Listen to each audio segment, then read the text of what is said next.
wrong agenda open. Uh-oh. 1 moment, please.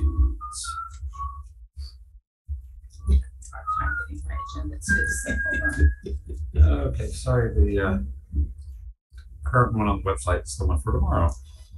So dig in a little bit.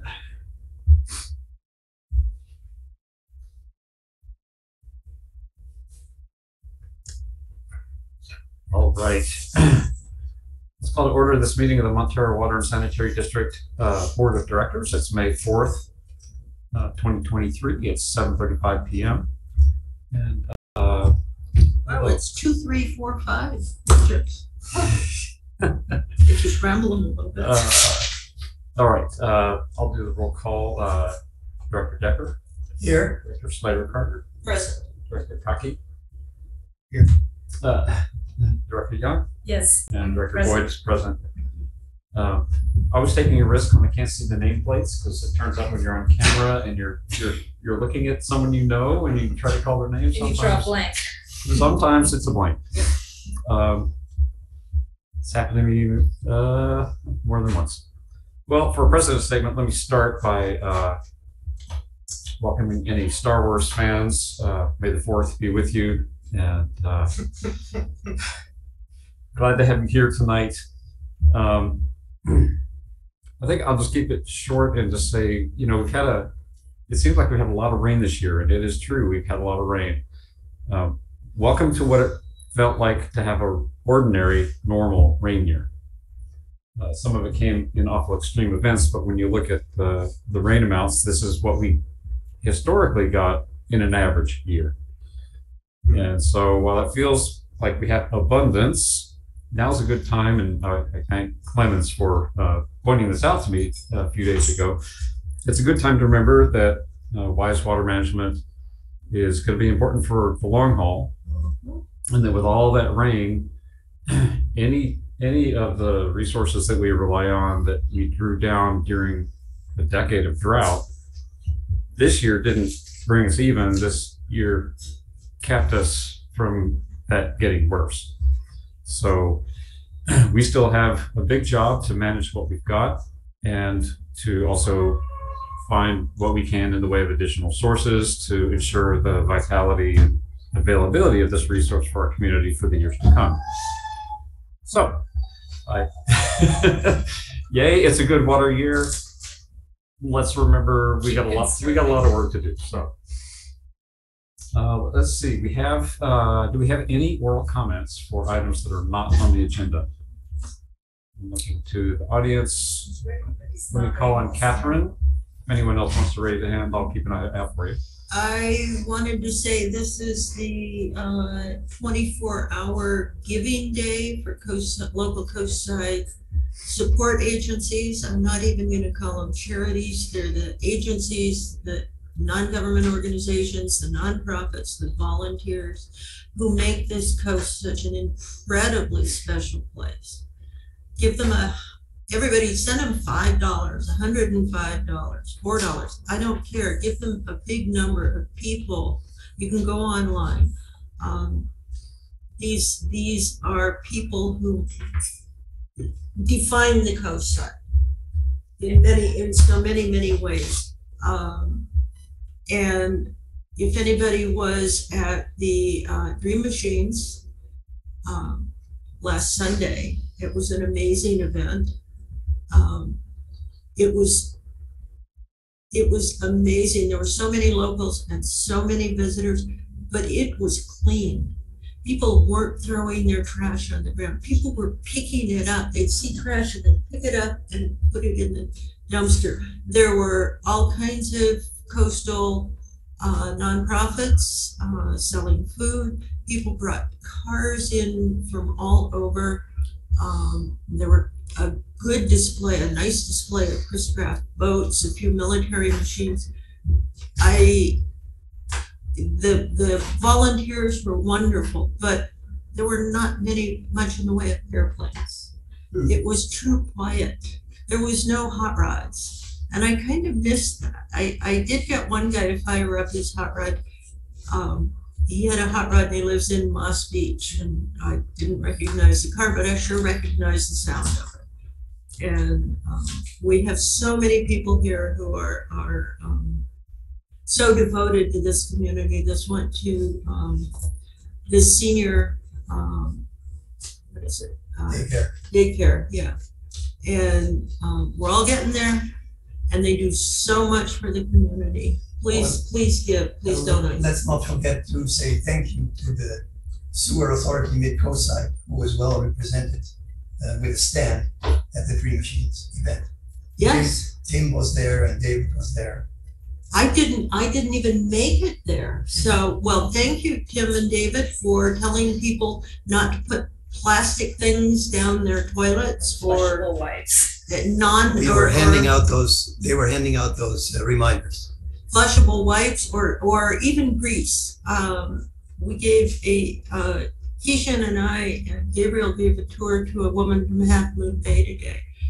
And she had done her homework. If you want to take a tour, you can.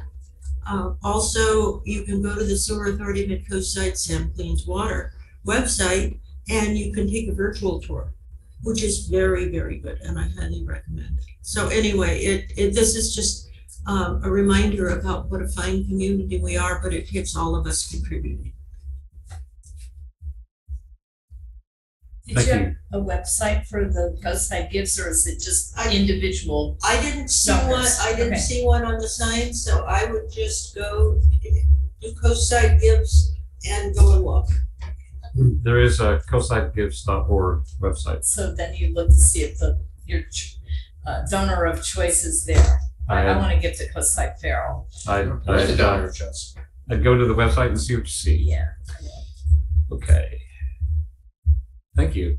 I believe next we have a public hearing to receive final water and sewer rate studies and review and possible action concerning Prop 218 rate limits for water and sewer rates and water system reliability charges. Hans?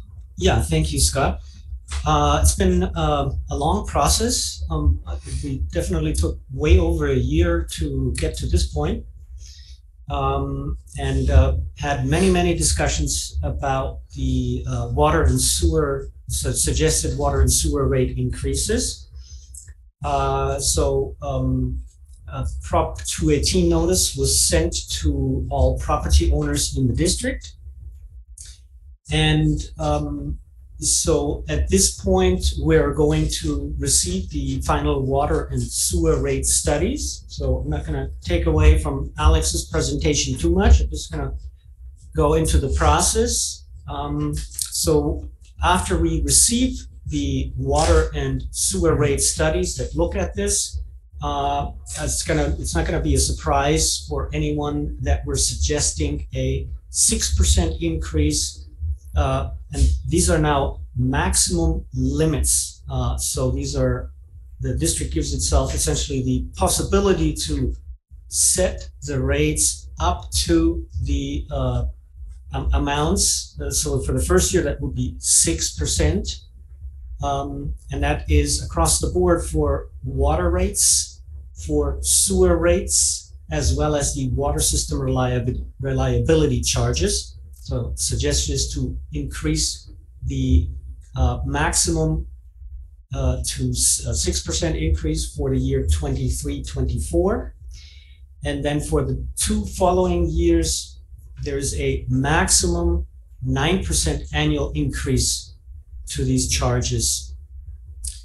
The procedure is going to be I'm not going to say straightforward, but we are asking essentially Alex Handlers from Barter Wells to make the presentation. After the presentation, the chair announces the opening of the public hearing. Oh, no, sorry. First you open the hearing, then we receive the staff presentation. After that, we receive the public testimony. Then the chair asks for a motion to close the public hearing, and then the chair asks the clerk to complete the tabulation and announce the final number of valid written protests and whether a majority exists. And after that, the board discusses the item, and then the board adopts or does not adopt the fees. And the fees are adopted by adopting the resolution of the Montara Water and Sanitary District establishing the maximum rates and charges pertaining to water and sewer services and water system facilities, and that is effective on July 1, 2023. With that, I'm going to ask Alex to take over and, oh, sorry. No, the chair has to announce the public hearing. Let me just announce the public hearing is now open. I'm gonna excuse myself and get some nice Montara water. Are we ready for Alex now? Should I go? Yeah, Alex, if you're ready, you should proceed. Yeah, let me, I'm just gonna pull up the share screen here. And here it is. I'll just kind of quickly walk through the presentation. Let me open it up a little bit more here.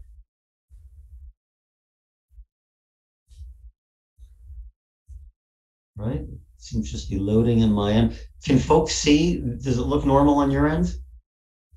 Yeah. Yes. Okay, something just a little weird on my end here. But anyway, yeah, I just wanted to give, again, a kind of a quick summary of the water and sewer finances and the proposed rates, and talk about the low-income discount programs that are also available for customers within the district. And this is really kind of the culmination of the process for the rate studies, when, you know, finally now you're taking action on the rates, or you know, considering action on the rates. And as I say every time, you know, especially for customers who haven't been part of the other public meetings, your water and wastewater utilities, they're self-supporting enterprise funds. They fund themselves. Rates are really your main source of revenues. So you got to keep the rates at adequate levels to fund everything you need to do, operating wise and capital wise. And just so everybody knows, legally, 100% of all the rate revenues go to the water and sewer system expenses. So there's no other sidetracking of any funds. So these rates underpin everything you do. You got to keep them at adequate levels. I've worked with over 100 districts, and when I look at what the district's done, in my mind, you've provided very strong financial management over the years. Particularly in recent years, you've been, you know, raising your water and sewer rates at significant levels in the right direction, so that you can, you know, fund all the operating and all the capital projects that you know you're going to need to do in upcoming years. Historically, the district's rates mostly funded operations, with only a little bit of funding for capital, because the capital funding came from some of it came from original bonds when you acquired the water system, and some of it's come from financings that you've done along the way, whether it's, you know, state revolving fund loan or California infrastructure, economic development bank. But the rates have never really provided a lot of money for capital, and the district's known this. But the good news is that you have been trying to address this in recent years. You've adopted on the water side the water system reliability charges a few years back to generate about $1 million per year for capital improvements, aiming towards, you know, generating funding so you can get an ongoing funding stream for addressing the repairs and replacements. This charge is on the tax rolls. At the time the charges were adopted, the needs, everyone knew the needs are higher. There's some prior engineering analysis that implied that it's more like $2 million a year that needed to be spent to deal with the, you know, replacement of aging infrastructure. And that was, you know, 5 years ago. So the amount these days is probably closer to, you know, $2.5 million, or even higher when you add in construction cost inflation for each year. So that was a first step, and a big step in the right direction on the water side towards funding the capital needs. On the sewer side, it's a similar story. For many years, the district did do kind of small, you know, inflationary rate increases to keep up with cost inflation. However, with the understanding of the magnitude of the capital needs, the district has been, for 5 years in a row now, phasing in more significant sewer rate increases. Most recently, you did 3 years of 9% rate increases from July 1, 2020 to the current fiscal year. And so those have now run their course. Those charges are collected on the property tax rolls. And again, those were those were not the end game. Those were just, very good steps towards supporting your funding needs. And that's what we really see as the financial challenges of your water and wastewater enterprises. It's really the capital needs that are really driving most of these rate increases. You've got, many pipelines that are, a lot of them are very old, made of materials that would now be considered substandard. And some of them have been fine. Some of them you deal with breaks, but a lot of them are approaching the end of their useful life. You've got a lot of old storage tanks that some of them have been refurbished, some you've been working on, lift stations. And it's not just your facilities. It's a similar story over with the Sewer Authority Mid-Coast side. The treatment plant there is now over 40 years old. Like many treatment plants, it was put in after the Clean Water Act. And a lot of it was, I believe, grant funded at the time. And the thing operates well for a while, but like many treatment plants, it's just at the end of its useful life. And there's a lot of agencies now dealing with kind of like a once in a generation need to rebuild and upgrade their treatment plants. So same with the sand facilities. I know they worked with an independent consultant and identified about 40 to 60 million of funding needs over the next 10 years for rebuilding and upgrading. And on top of that, you've got the intertie pipeline. There's a consent decree out there that says they're supposed to spend 8 million to improve it.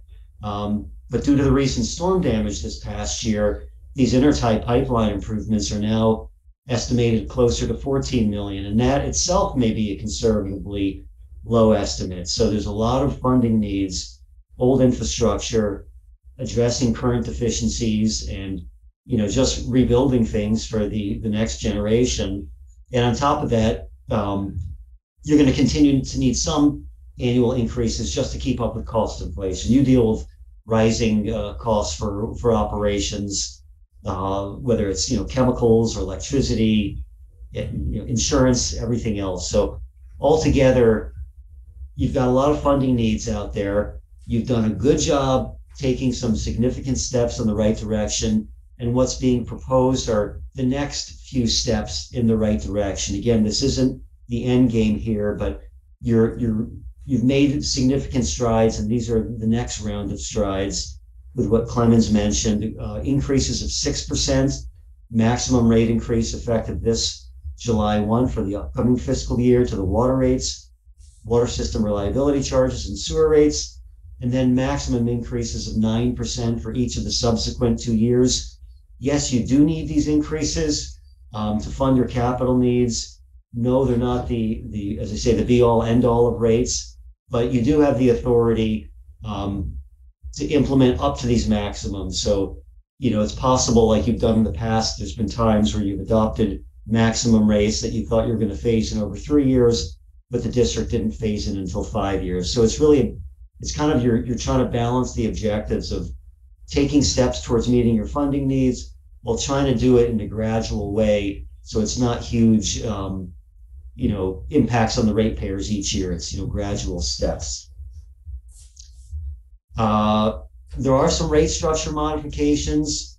The sewer rates were re-derived the last time we did a sewer rate update a few years ago to realign the rates with cost of service. So that's all good.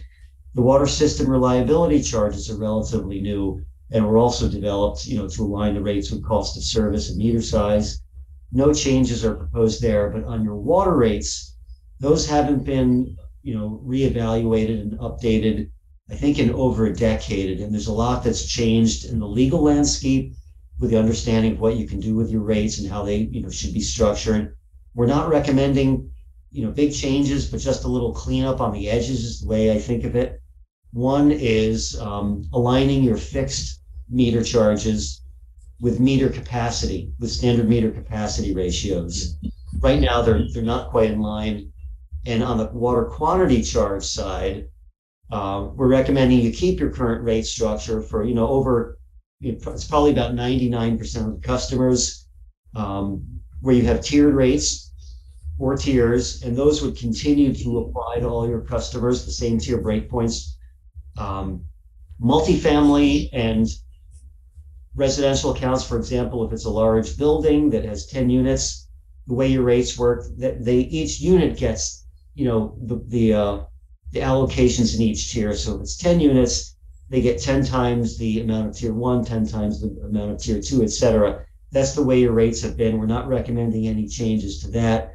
But what has been impacted there, it kind of created a discrepancy, because if you have a large commercial customer, such as a school, and they're paying tiered rates compared to, the multifamilies now has, 10 times tier 1, 10 times tier 2, that large commercial customer, they have the same basic tiers as a single family home. So they very quickly work through the tiers and end up buying a lot of their water in the highest tier. So what we're recommending to do instead is for this very few number of customers, these larger non-residential connections with meters that are greater than 1 inch, that they pay a uniform rate. That's the weighted average rate that everybody else pays. So they'll pay the same rate for the first unit as for the last unit. They don't get the benefit of the lower tiers, but they also don't get the higher rates of the higher tiers. And that'll bring their rates in alignment, in equity alignment with how the tiered rates work for the other customers. So that's why that change is being recommended. The next charts just show what the rates look like with these changes. On this water rate chart, on the left here near the top, I'm trying to highlight it. You can see, I put the number of accounts in, so you can see how many accounts you have in at different sizes that these rates apply to. And far and away, most of your customers have, served by 5/8 by 3/4 inch meters. You've got very few that are above 1 inch meters. Some of them are residential. And so you can see they pay the fixed monthly charge. You can see that the fixed charges for the larger meters are going up more, because currently those charges are not in alignment with the meter capacity. So those charges are benefiting from your current rate structure. And we're just trying to bring them in line where they could be based on meter capacity. And then everyone pays the water quantity charges, which are shown on the lower portion of the chart. And again, the only change there is we're adding in this uniform rate for these non-residential accounts with meters larger than 1 inch. There's, I think, only 7 or 8 of these, or maybe even less of these customers. And again, the example is a school. In order to keep equity for those customers, they would pay this uniform rate for all their water instead of paying through the tiered rates, where really, when they pay the tiered rates, they end up buying most of their water at the top tier.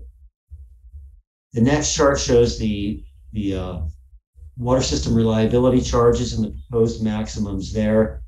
Again, those charges originally designed to generate 1 million. And with these increases, you can see where those charges are going to go. They're not going to generate the full $2.5 million that you probably need, but this has been a substantial source of new funding for the district. The district now has some funds. They can actually start addressing some of these repair and replacement needs and other, high priority capital needs that you haven't been able to do in recent years. And then finally, the sewer rates. On the next slide, these charges are applied based on winter water use for the residential customers, so they're not being billed for outdoor use. It's a use per 100 cubic feet, and these charges are collected on the property tax roll, so they're not part of the bi-monthly water bills. And again, these charges were recently realigned with the cost of service. The recommendation is to do these across the board rate increases, 6%, 9%, 9%, as I've mentioned a few times here. So that's the rates, but there's a couple of other things we wanted to touch on also with the low-income discount. We know these are significant rate increases. We know people don't like paying more rates, but you've got to fund your cost of service, and we're trying to do this in a balanced way. But the district does have a low-income discount program, an economic hardship discount that was established in 2020. Originally, the discount was going to be $100 for water per year and $100 for sewer, but at the meeting when the rates were adopted, the board doubled that to $200 per year. And what's being brought to the board's consideration now is doubling it again. So the rate would be $400 per year for water and $400 per year for sewer. Customers would see this on their bi-monthly water bill, which would be reduced by $66.67, so about $33 a month for the water break. And on the sewer side, this would be applied to the charges put on the property tax rolls. The eligibility in this, the district's not in the business of looking through people's tax rolls and stuff. But folks who are on PG&E's CARE program or Recology's low-income discount program would automatically qualify for the district's program. And a number of people have taken advantage of this so far, but I'm not sure everyone in the district who's eligible has taken advantage of it. So we want to remind everybody of it. And to get more information, you can contact the district. On top of this discount, the district has signed up to participate in a newer program, the Low Income Household Water Assistance Program. It's a federally funded program. It's administered by California's Department of Community Services and Development. And kind of the purpose of this program, it came about during COVID. They wanted to make sure that no one would have their water or sewer connections shut off due to billing delinquencies and lack of paying the bills. So this program is meant to help low-income households pay for past due bills, and I think also pay for current utility bills, with really a priority of making sure that no one ever has their service cut off. And so I put the website information where folks can get more information on that, or they can contact the district directly to get more information. And this program, it gives folks who have had some issues paying bills. I think the district may have already, some agencies have already received funding through this program to pay for the past due amounts. And the district took extra steps to make sure that this program also could apply to folks in Pillar Ridge, even though the individual customers of Pillar Ridge are not really district customers. They're customers of the Pillar Ridge water and sewer system. So again, just trying to bring this to people's attention so anyone who may be eligible can take advantage of it, because I'm not sure everybody currently is. But that kind of concludes what I wanted to cover, and I'll turn it back over to the board for questions, discussion, etc.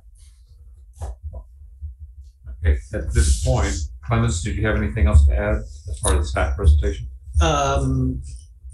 The only thing I have to add is that we are essentially decoupled the process that Alex mentioned last, which is an increase to the hardship program. So that will be a separate agenda item and will be dealt with next after this item. Okay, so turning back to the order on the agenda, at this point, we'll receive public testimony.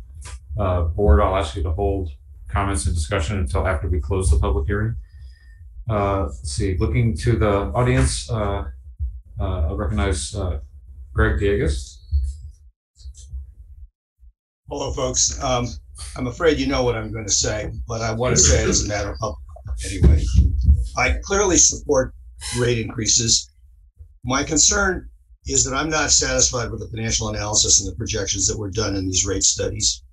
I sent you a long email in February detailing the kinds of work I thought needed to be done to calculate reserve accounts going forward and show the adequacy of reserves and so forth. And certainly every agency in the country is in the condition that one of your founders once described. In 1974, we got 7/8 of the money from the Clean Water Act, and we forgot we would have to replace the plant. And that is true all over. You guys are doing a better job than most, but there are a few things that weren't analyzed that I think should be, as well as just in general, my prior critique, which I'm not going to try and explain to the public right now. You all received copies of it. Connection fees. Right now, my estimate is that every connection in your district is supported by $150,000 of assets. That includes your allocation of a share of SAM as well as your own assets. But you're not charging $150,000 for combined water and sewer connections.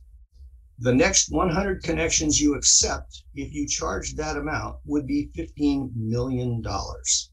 This is not an insignificant decision, what you're charging and not charging on connection fees.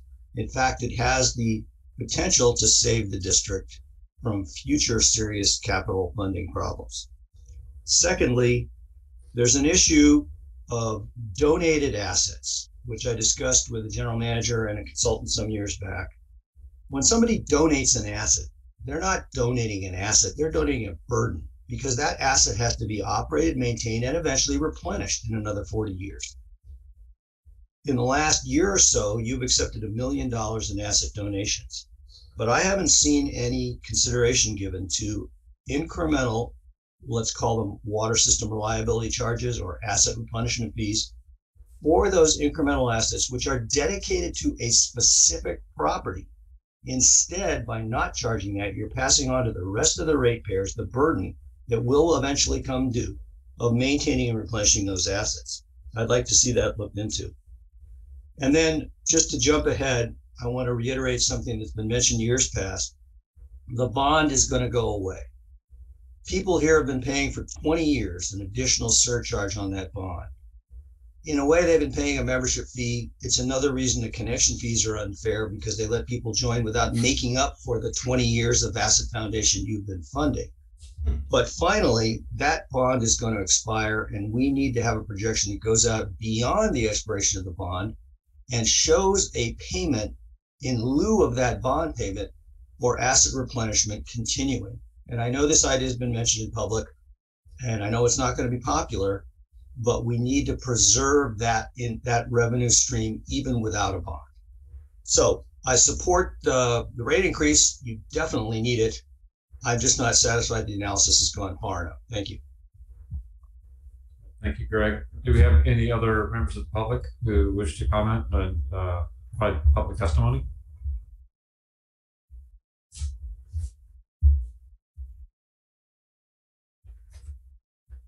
Okay, can I ask for a motion to close the public hearing? I'll make that motion. So that motion, can I have a second? Thank you, Bill. So it's been moved and seconded to close the public hearing. All in favor? Aye. Opposed? Okay, by unanimous vote, the public hearing is closed.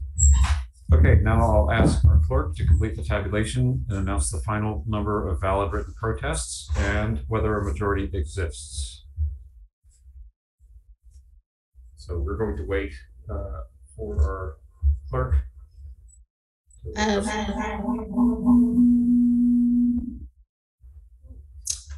Why don't you come inside the boardroom, Tracy? Okay.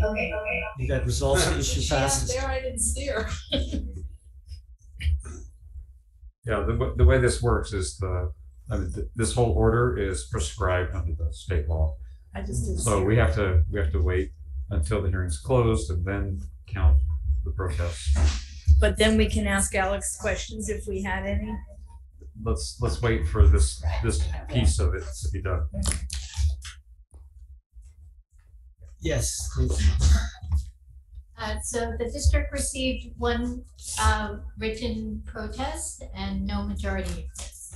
All right, thank you, Tracy. Thank you for your accurate count. All right. Wait to the door.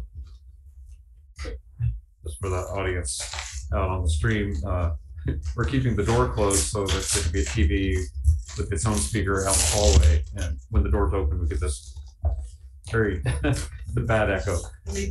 Okay. All right, let's go to board discussion. Board members, Catherine. I want to thank the public.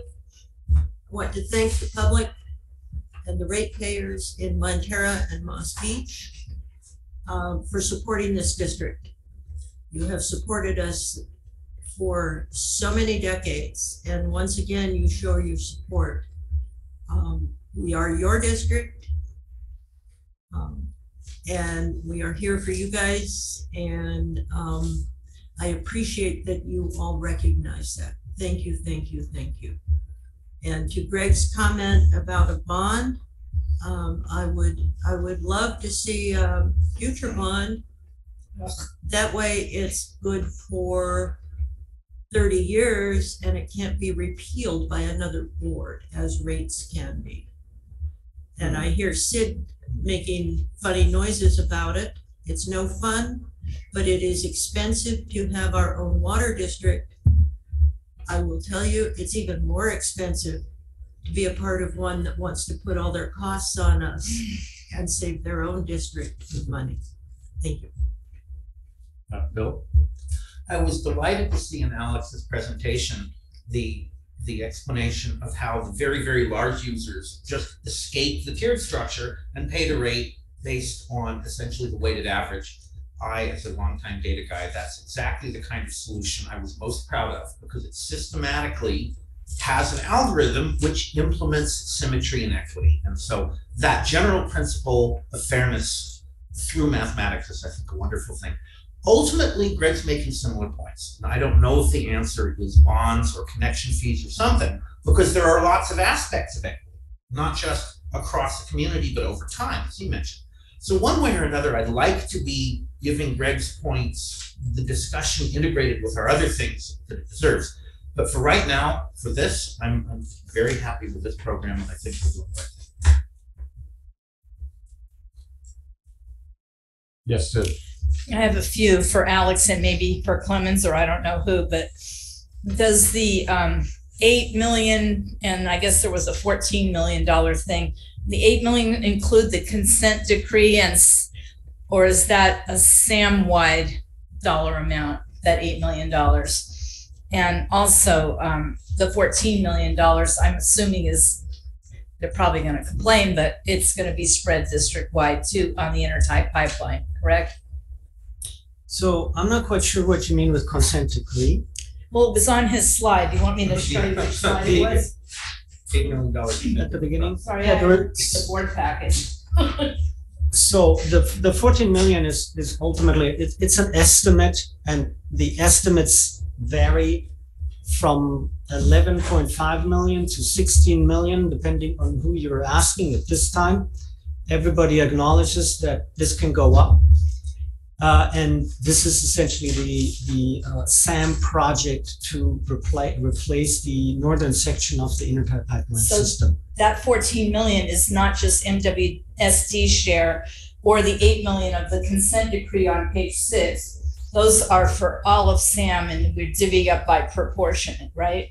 Yes. Okay. Yeah, there's a paragraph on what's labeled page 3 that starts with "in addition," and the last sentence there is MWSD is responsible for funding a little over 20% of SAM capital improvements. Well, And I that just want to paragraph covers both the 8 and the 14 numbers. So the reason I made a ugh noise when Catherine said take out another bond is I am so looking forward to not seeing that water acquisition bond on my property tax bill, because you've already replaced it with the water reliability charge. It's like paying off a bond in a way, and it's going up instead of down the way bonds do.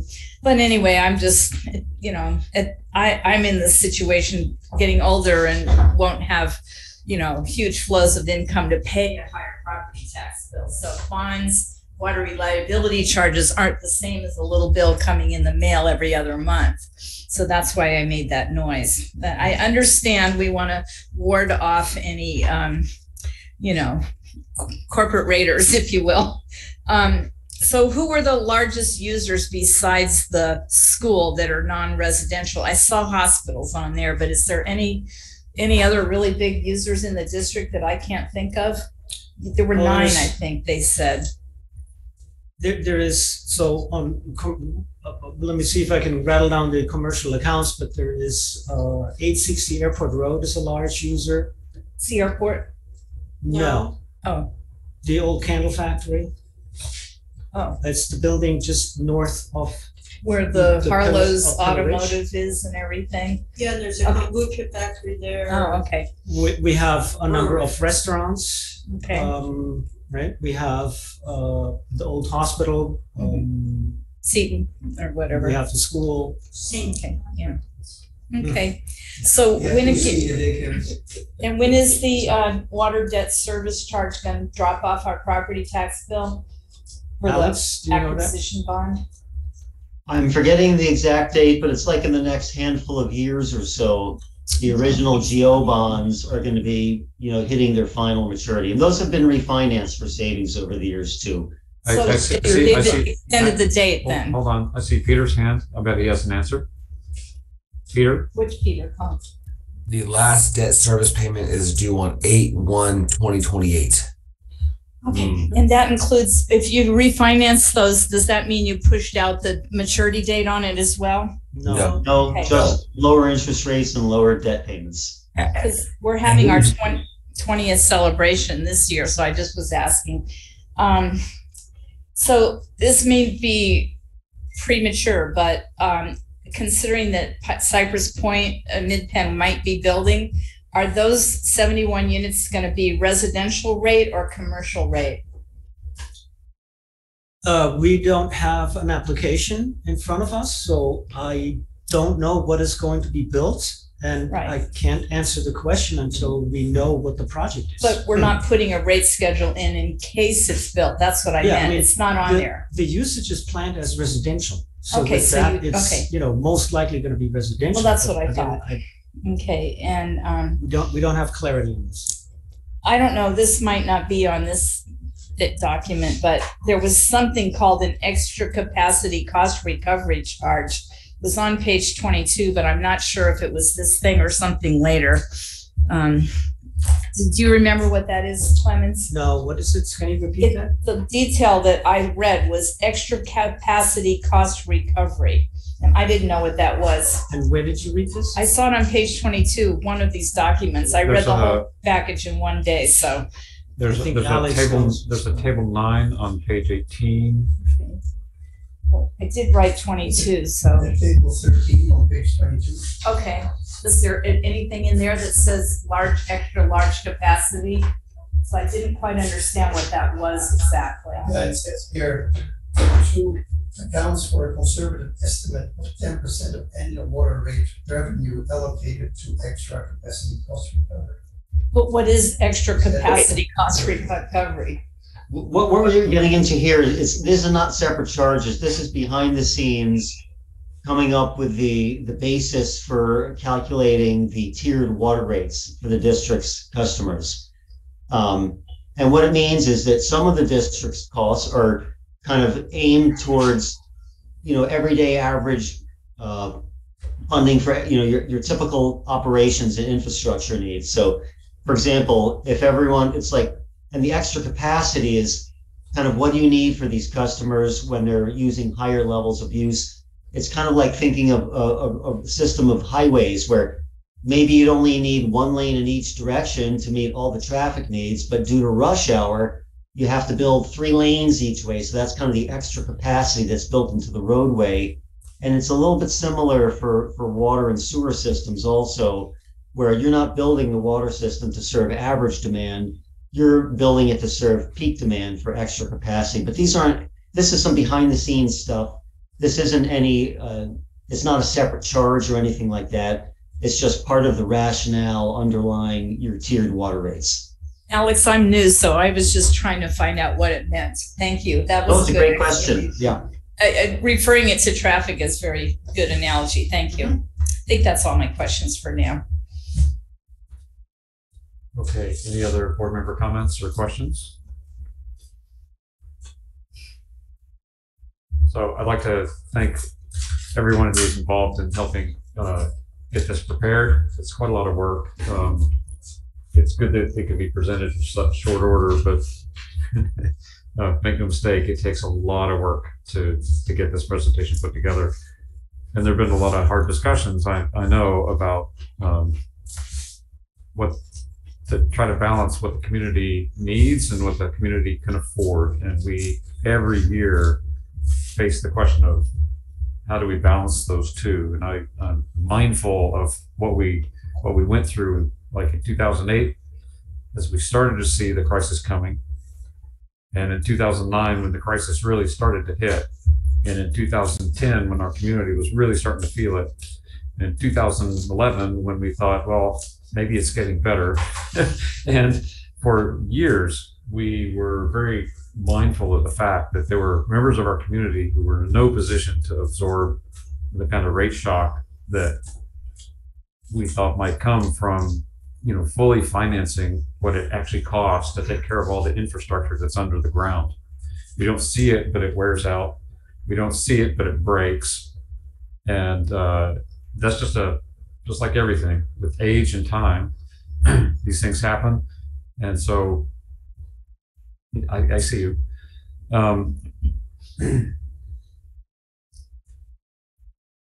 as Catherine said, we appreciate the community support, and I really am grateful every time I talk to someone in the community who speaks of it in terms of our community's water system. This is something that's it's an honor to steward, and it's a. I'll just say I know from talking with each of you and with members of the community how much we wrestle with what it really takes to keep this thing in good shape. But what we know is when we keep it in good shape and healthy, it actually in the long run costs us less than if we let it get into a broken and disrepaired state. I haven't forgotten what it was like when we took it over, and it took years to get it back just to a reasonable state. Now we're getting it better and stronger, and we've got a lot more work to do. Catherine? I just wanted to put in that under what the community needs is often not what the community thinks it needs. And there are folks at regulatory agencies who decide that we need to pay for something that we maybe don't think we should, like a carbon footprint from the water extraction, but it goes on your bill. They come up with all updated equipment. And I will say this district, and for those from SAM who are listening, Sewer Authority Mid-Coast side have been updating our equipment, which looks expensive, but we get lower operating costs from getting more efficient equipment.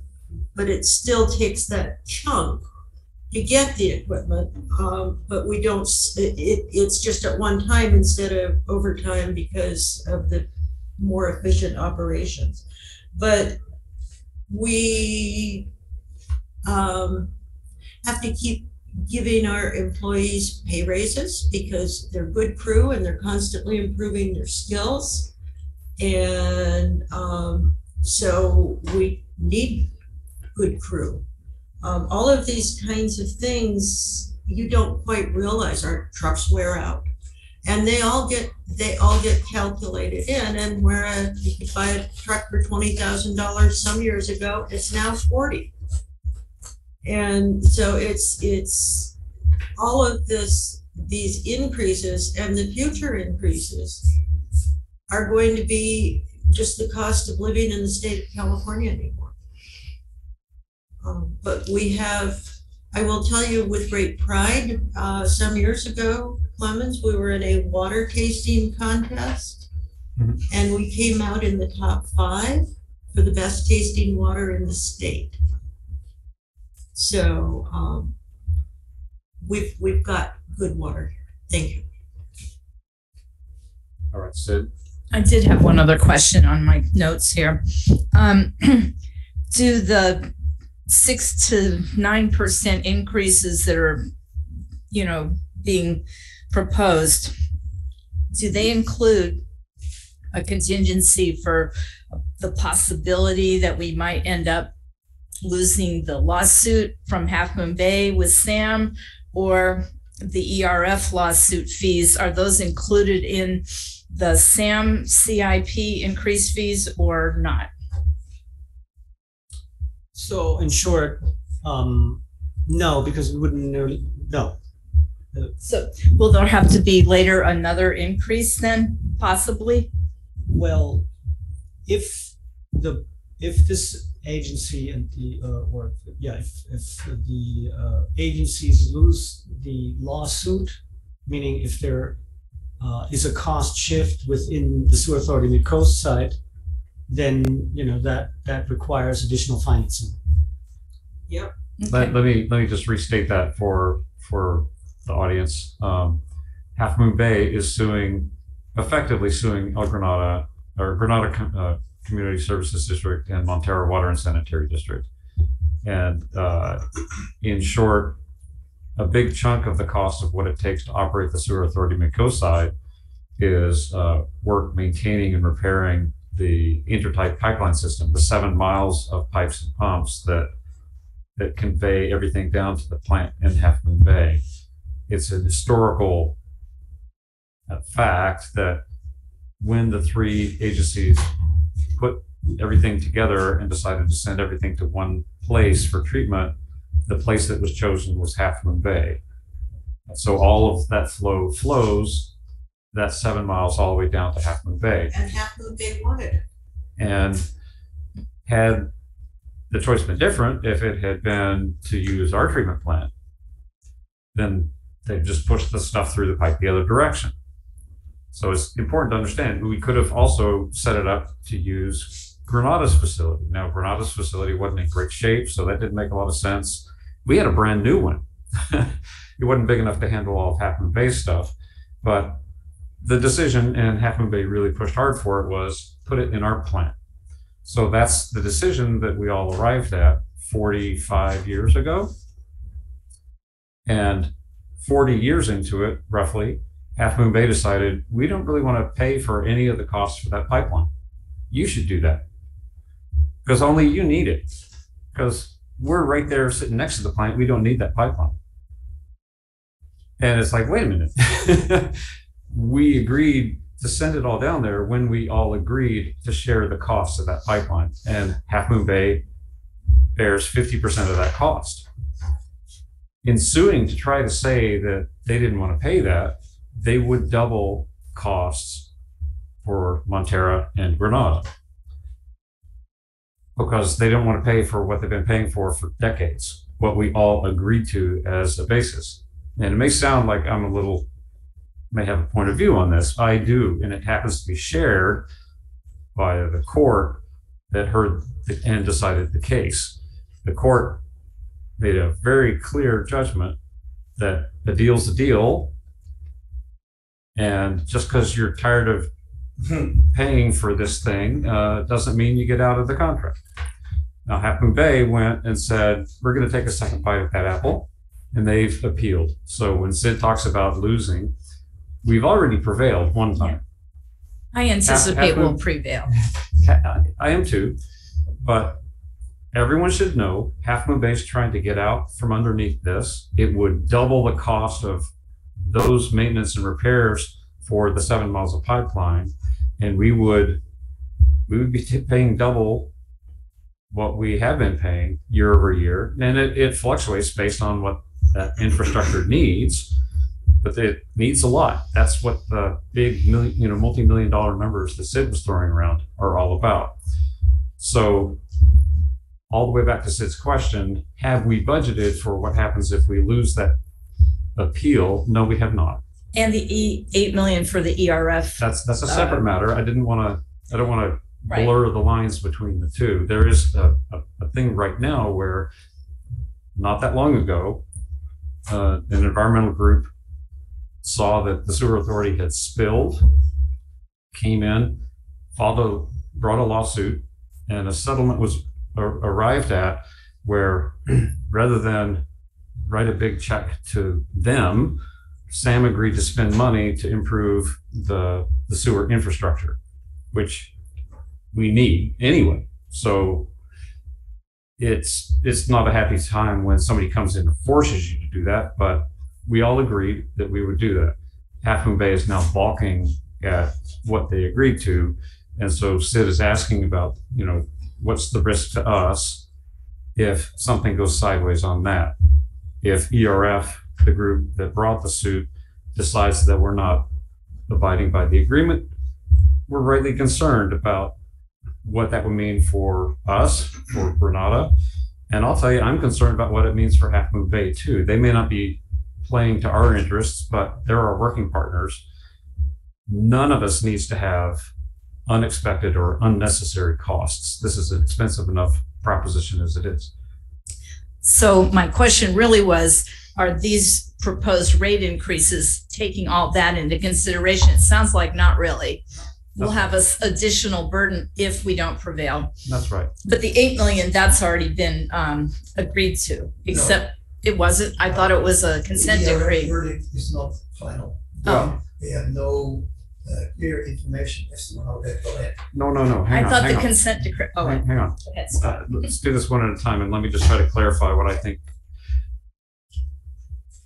There is an agreement that Sam has, with ERF, taken to a court, and the court has ratified that agreement, and that would require about $8 million worth of work.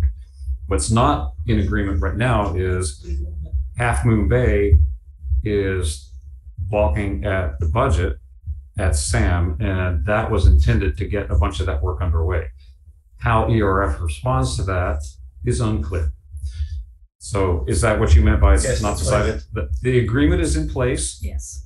It was signed off in front of a judge. Right. So it has, it has serious weight behind it. It's a consent decree. But again, everybody agreed, and now Half Moon Bay's kind of, dragging their heels. But the $8 million that's mentioned in this budget thing is not part of our rate increase, right? For the fourth time. So Clemens, could you address that? I mean, we've anticipated this work that Sam has to do. Is that factored into what we're looking at? So the share of the pipeline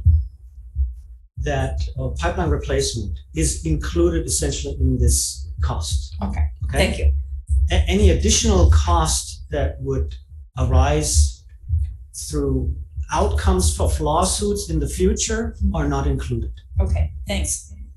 That's a good explanation. Thank you. Yes, very much. Yeah. And I will give further detail on the SAM report. So we can, if you want to stay tuned. Okay. We have a lively discussion. I would like to see if you're ready. If someone's ready, could I have a motion to adopt the resolution next in order? The resolution of the Montara Water and Sanitary District establishing maximum rates and charges pertaining to water and sewer services and water system facilities effective July 1, 2023. So moved. Make that motion. Bill can have it also. I feel Bill and Peter with the second. Thank you. Okay, it's a resolution. I will do a individual roll call. Director Decker. Yes. Director Slater-Carter. Yes. Director Sock. Yes. Director Young. Anita Verbal. I'm thinking about it. I was told from Clemens that this is not ultimately the final thing because we haven't approved the budget yet. The budget's the budget. This is the rates. This is the maximum rates. These are the rates. These are the rates. These are establishing. These are the maximum limits. So what I explained to Sid is that when we approve the budget, we're actually approving what is collected. So we would then essentially declare that the rates are 6% for the next year. And 9 and 9. The following 2 years. Well, the following years we will make the decision the following years then. Oh, I see. Yeah. So okay. this then yes. Okay. Sorry. And I also vote yes. So the resolution passes 5-0. Let me just restate in slightly different words, but I think maybe it'll help for people to hear. It sets a ceiling on whatever increase can happen in each of this year and then the subsequent 2 years. Is that got it? So it sets a ceiling, and then when we do the budget, we'll choose how much of that, how close to get to that ceiling. And it could be less. It often has been. Okay, thank you. That's all I want to know for the people in the budget category this that I'm in. is really good that you're asking these questions because some of this gets a little familiar, and it's good to be reminded that we need to explain it a little better. Okay, thanks. Okay, let's see. I believe next up, scroll back to the top real quick. Next up, we have the consent agenda. We have 10 items. Do any board members wish to pull any items for discussion? Seeing. I did want to ask one question of Clemens. I don't know if his report is on the consent? No. Okay, then. Never mind. Okay, so can I have a motion to approve the consent agenda? Please? So moved. Can I have a second? Seconded.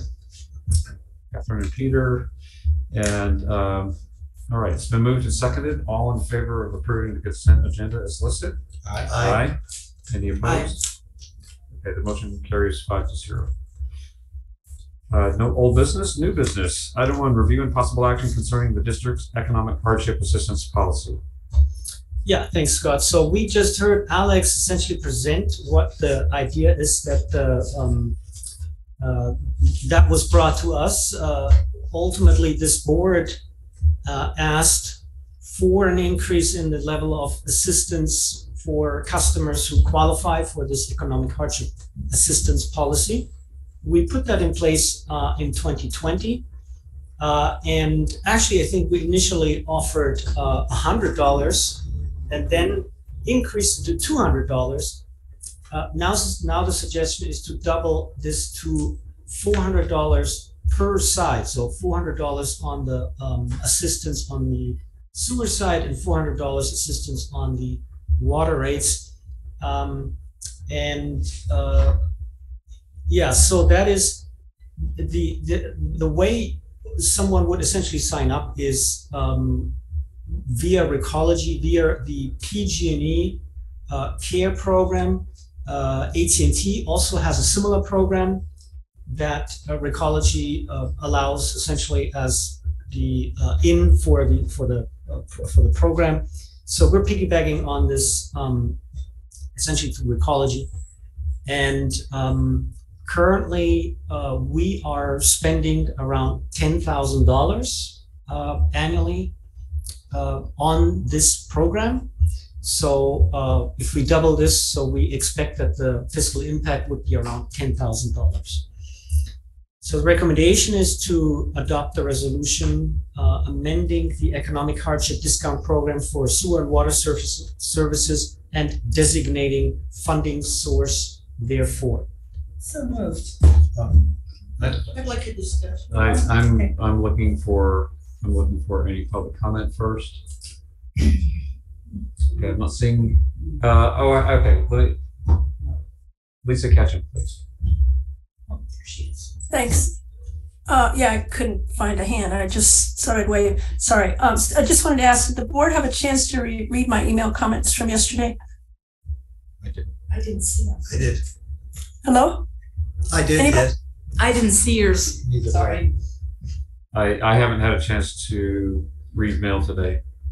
All right. I will assume. See them yesterday. Please summarize. Yeah, I don't see them once. I couldn't summarize. I would have to read it. I don't want to go into this very deeply. It's I would hope that you would read it eventually, and I'll just try and keep this brief and focused. So, are all customers in the district charged the same sewer rate based on water usage during the 4 winter months? All MWSD customers, well, it depends on which class. No. So different classes are not billed on their water usage? Essentially different strength factors. So for residential, you have a different rate than for commercial. Oh, I see, for the type of sewage. Well, that would be different. But other than that, for residential across the board, it would be the same rate based on water usage? I thought it was meters. Yes. I'm going to look at Alex. I mean, ultimately, yes, it's based on volume. It's a volumetric charge, and it's based on volume. And for residential users, we have one rate. And all right. So it's the same rate whether it's for 226 homes or one home. Just a matter of how much water you use all together counted up, correct? That is correct. However, there is a minimum sewer service charge that is applied if residences are essentially using no or very little water during the wet weather period. Well, that of course wouldn't affect my issue. But so it sounds fair. And I just wanted to make sure I understood that correctly. And I just wanted you to know that Pillage Management has always made their best effort to sub-bill the residents by the same method. They make every effort to be fair and to match what you are charging single-family homes in the district as best we can. That's good to know. So, pardon? I said that's good to know. Thank you. Yes. We have, I don't know, some of you are new and may not remember, 20 years ago, I organized this community. We had a very sorry situation here under the previous owner, and I organized this community to get mobile home rent control for the unincorporated San Mateo County. And it took 3 to 4 years. And, but we got that. And then the owner sold to a nonprofit that we chose with the agreement that we would have a voice in how our community was run. And I always felt like, you know, here we have our locally elected board, our own district, water sewer district, and I thought we were part of this. It really feels like we are not. I know you haven't read my comments or Clemens' reply, but his reply is consistent with everything we've heard from him over the years. And it's hard to take, it really is. So as you've noticed, Pillar Ridge residents are not included in the district economic hardship policy for our sewer charge, even though, what's the difference? The Recology at least does allow that to us. And, you know, and I checked with the office and I asked, you know, how many residents are on the Recology discount, and 5.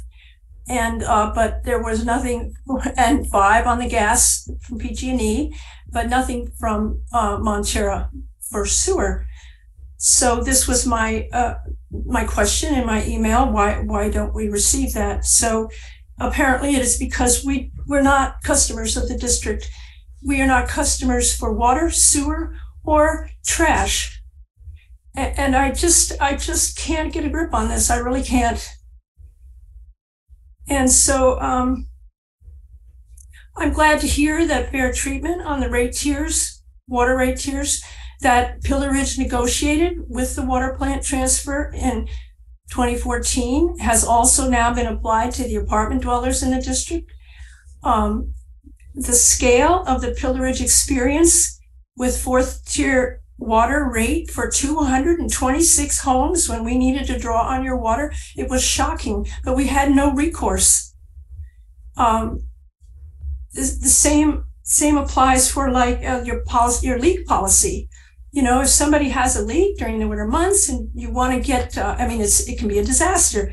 And we were told, well, no, you only get however many it is, 1 or something per year. And if you just, and that's just 1 for the whole community. And so nobody gets that here.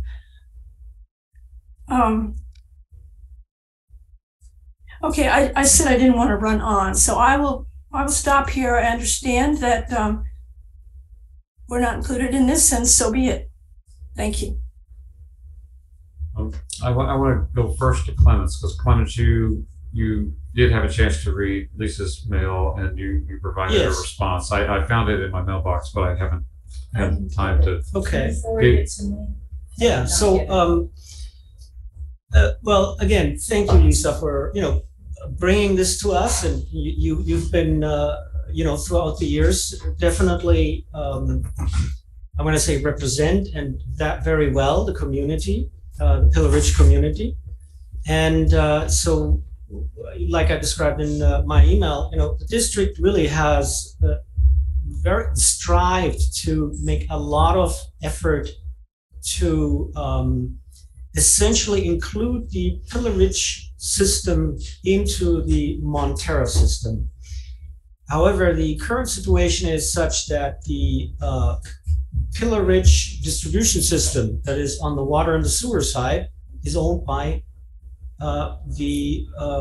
Millennium Housing, by the Pillar Ridge management.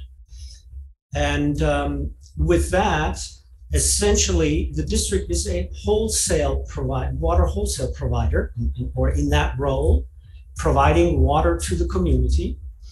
So the rates that Pillar Ridge charges its customers are not Montara Water and Sanitary District rates. Okay, so they're based on our rates. However, there are, of course, some costs that I don't know what are rolled into it, and it's, not much.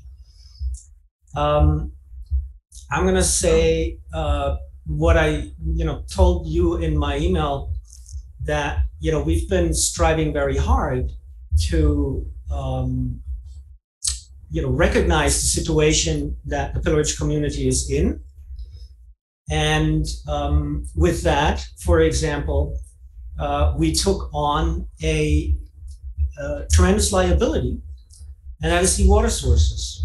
We are in the process, so we've been running this system for 10 years and have spent many dollars on operating and maintaining the system that currently only provides water to Pillar Ridge.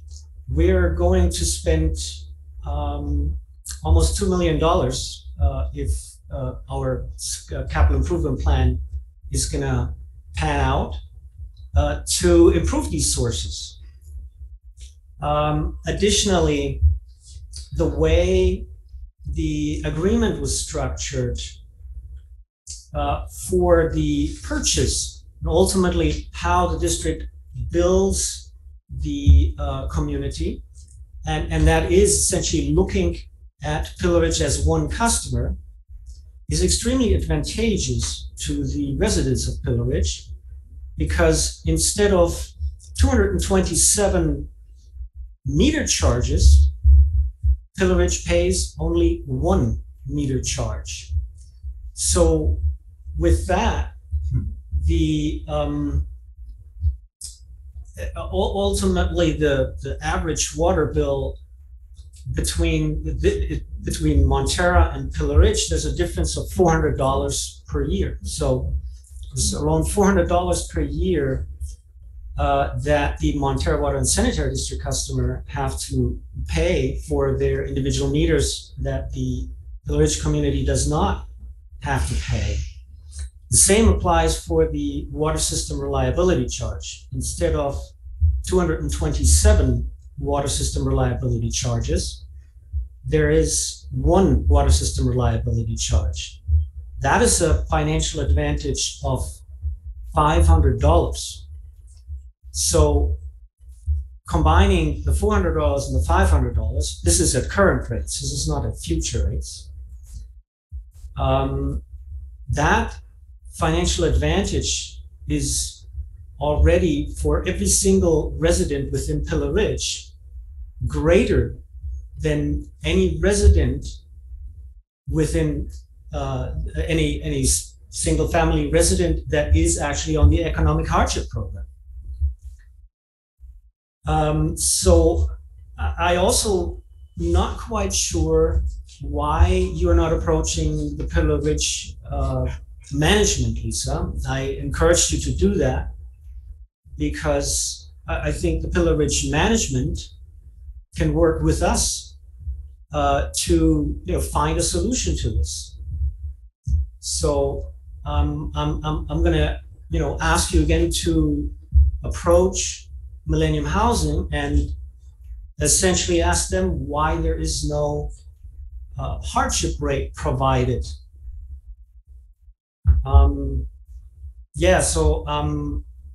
Again, I want to thank you for being here and for raising your points, and want to let you know that we're listening very closely. Sid? May I offer some reply? Could I speak first? I was waiting in line to talk. I just wanted to say that I really kind of feel sorry because I know they don't get to vote when we raise our rates either, because only Millennium gets 1 vote.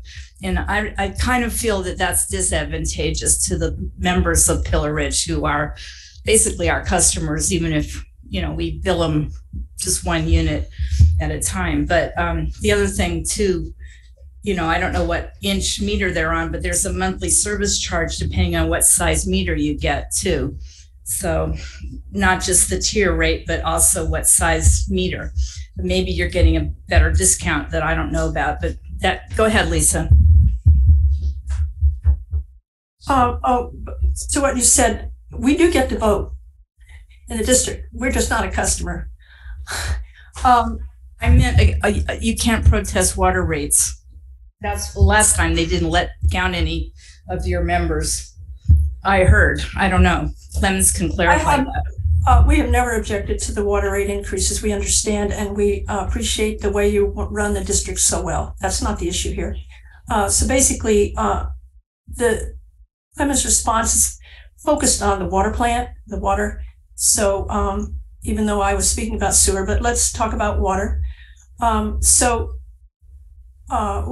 This community has been in the water district since 1965 when it was built. That's never been an issue. And during the citizens' utilities water shortage in 1990, the 3 wells were developed here in the water plant. And but we always had the backup to the district, and the district was responsible to supply us with water. And there were negotiations when the park was purchased by the nonprofit. They didn't like being in the water business. They do mobile home parks. And then I think there was at some point in the conversation was, well, we'll give it to you for $2. And if you don't want it, we're just going to shut it down and go on your water. So whatever agreement was reached, but part of this negotiation was to deal with the meter size and all this business. So basically, when Clemens mentioned the savings of not having to maintain this infrastructure any longer, that's true. But before, when it was ours, we paid all our water bills into the park budget. Now we pay them to the district and have been for the last 9 years. So that's certainly, and then you also got the water rights. Basically, you get to pump from our wells for no charge, unlike the situation at the airport wells. Also, along with us, and there was the discussion about whether this was going to be a master meter thing or the district was going to bill directly, apply the individual meter rates and bill directly. And we pointed out that, well, if the district wanted to take over the distribution and the billing, then fine, but they didn't. And so we retained the distribution system and the water meters, and we do the billing and the collections and all that. And that saves you a lot of money. And I think that the district preferred that. So I'm not sure how, can you explain how this saves us money? I'm not quite sure. Well, certainly there is a value in somebody maintaining 22 acres of water system infrastructure and providing the meters, reading the meters, doing the building and the collections, and that all the district has to do is send one bill and they get one check and you're done. There certainly must be some value to that is all. I don't know. I don't have any numbers to offer. That's not my point. I'm just saying that there are other aspects of this water plant transfer that you hadn't mentioned that I wanted to bring up. That's all. I think we may want to think, to me, it's a settled issue. The water plant transfer, the agreement and everything, I think both sides were happy with it. And I didn't really see any need to bring it up, but thank you. I'm going to bring it back to the chair for a minute. This is a really interesting topic. I think it bears some further discussion, but we do have an agenda item that's in front of us that is theoretically the topic that we're talking about right now.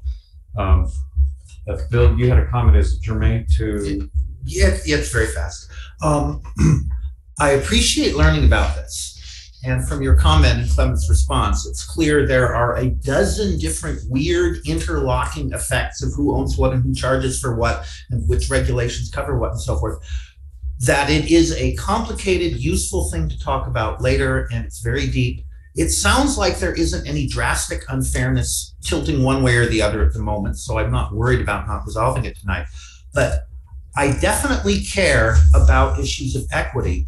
But to that same degree, please do not think, because I didn't read an email sent within the last day, that means anything about my caring. I only read email every few days, and email is a horrifically bad way of communicating anything important. I don't read it on purpose oftentimes, but hearing someone talk for 5 minutes will be much more efficient than reading an email over and over for 15 and trying to imagine that I know what you mean. So I may still not read the emails, but don't take that to think I don't care. Thanks. All right. I have one quick comment, and then I want to directly back on the item of business. Clemens pointed out in his reply, and I just want to make sure everybody's aware, the low-income household water assistance program is set up for both water and sewer payments. And it sounds like our staff has got ourselves registered into the program in a way that Pillar Ridge residents can participate in the program, and then we can, if they qualify, then apply the amounts by sending them to the Pillar Ridge management. So I'm not sure if that was clear and got through in the discussion, but I just wanted to highlight that point. At this point, we've got in front of us Did I understand you correctly? That we are included in this program? Yes. Well, there's two programs. Hang on. Sid, he's ready. Sid, yeah, I really need everyone to come through the chair on this. If you want to gain the floor, please come through the chair. Yes, the name of the state program is the Low Income Household Water Assistance Program. It's got a very catchy acronym, the LIHWAP. You can read more about it by Googling on that or by going to, I'm not sure what this is, ACF, Alpha Charlie Frank .HHS, the Health and Human Services.gov. But I think it's also, at least it's also in the email reply from Clemens. It's got a link. Yes, I was mixing up. So that's the state program. And then the item that's in front of us right now is the district's economic hardship assistance policy.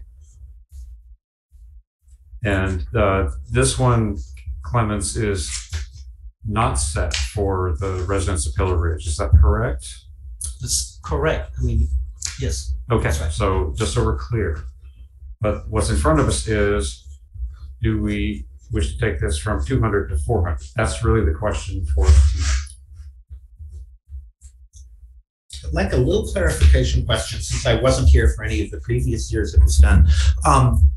It sounds as if it's a blanket 400 or nothing, but normally I would expect it to be some fraction. So if somebody has a very low water bill, they wouldn't be given this whole $400, or a sewer bill. And if they had a higher one, they'd get a larger fraction. I'm not interested in trying to redo it now, but I'm very curious why a block, is it a block number? And if it is, why a block number rather than a proportion? Because we would not have the staff to essentially review finances, review water consumption, et cetera, et cetera. This is I'm going to say, somewhat of a standard procedure for agencies. It is not as clear cut to simply provide a different rate for different circumstances. Mm-hmm. That is why you see the resolution is very specifically drawn and specifies the source of funding. So there is, it is a blanket discount. Okay, so basically the idea of proportionality is harder to administer, and this lump sum thing has been found to be a really good solution to that. Is that a fair assessment? And it is, I'm just going to lean out the window here and look at Christina. It is legally the easiest solution. Okay, cool. That's the kind of answer I was hoping for. And it leans on qualification mechanisms that are well worked out by PG&E and others. So it's administrative. It's straightforward to administrate. It requires no extra work for someone who's qualified for the PG&E rate to come qualify for this. So it's actually, if they had to, we don't want to see tax returns, and we don't want them to have to go through it. That doesn't make any sense. Okay, so we've got the recommendation. What I'm asking for from the board, if we're done discussion, we still have quite a lot to do tonight. Okay, can I have a motion to adopt the resolution? So moved. And can I have a second? Seconded.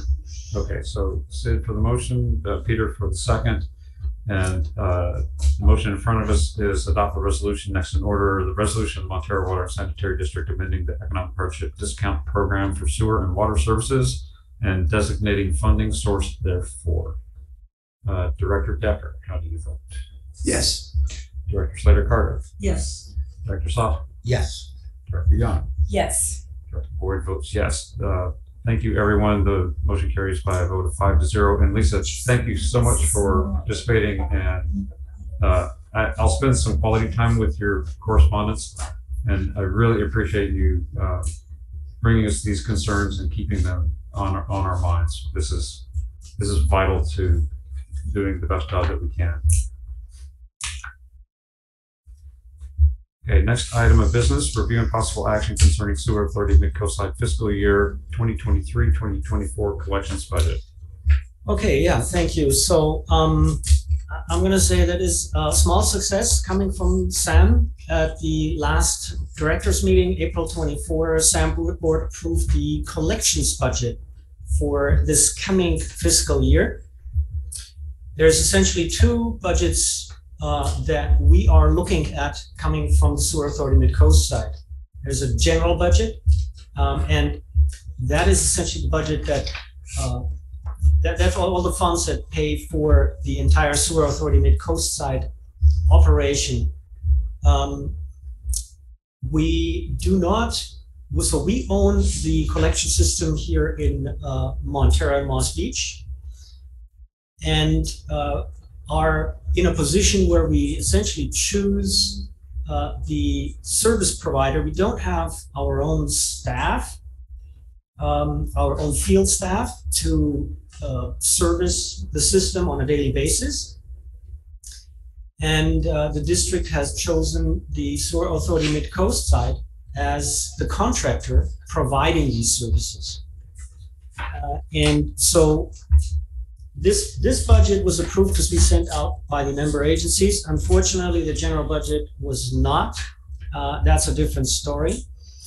The collections budget is suggested to be almost $300,000, $294,000. And that is an, so excuse me, it says decrease. That's an increase of 4% over the prior fiscal year, I believe, of $28,094. We have Kishan Pratibadi here. He's the SAM General Manager, and he can actually present the collections budget. Ultimately, we're asking the board to adopt a resolution of the Montara Water and Sanitary District approving and adopting the 23-24 SAM collection system contract services budget. Kishan, certain there's many holes that you can fill into my presentation. Thank you very much, Clemens. As Clemens rightly put it, this contract is separate from the SAM operating budget, and it is a contract for SAM to provide maintenance services for the three member agencies. And this is basically the collections system. We maintain the pipelines, the lift stations, and provide emergency services, to provide emergency response throughout the year, planning, managing, and reporting as needed to ensure all the needs of the member agencies' collection system. Now, the overall cost to provide such services for the upcoming fiscal year is about $809,592. And what we've done from this year is, from the past audited year, which is financial year ending June 30th, 2022, we found out how much was the collections contract services costed SAM. And we found that there was a certain amount of money, which is $33,639 remaining. So we deducted that from the total expenses. And then this cost is being shared. The total cost is being shared by the three member agencies in different proportions based on the lines that we clean, based on the lift stations that we maintain. This was actually discussed and agreed upon with the member agency managers way back in 2020, where we said that during the course of the year, SAM will provide cleaning of at least 50% of the collection system's pipelines, and then clean all the hot spots as agreed upon a schedule. We'll provide lift station services and provide emergency responses. So based on those discussions, the percentage of cost to be paid by Montara is 38%. And just to give you a comparison, Half Moon Bay picks up 34% of the cost, and Granada pays about 28% of the cost. Now the question might be, why is it that Montara is paying more?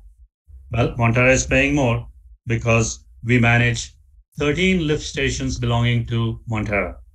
While Half Moon Bay has got only 3 lift stations, Granada has got only 1 lift stations. So we manage 13 lift stations and of course the grinder pumps which are part of Montara. So in effect, putting together the costs, as Clemens indicated, there is an increase of about $10,000 for Montara, which is an increase by about 4%.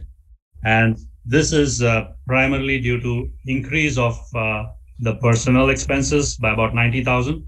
Now SAM has signed a memorandum of understanding with the with Local 39 that every year we have an increase based on COLA about 3%.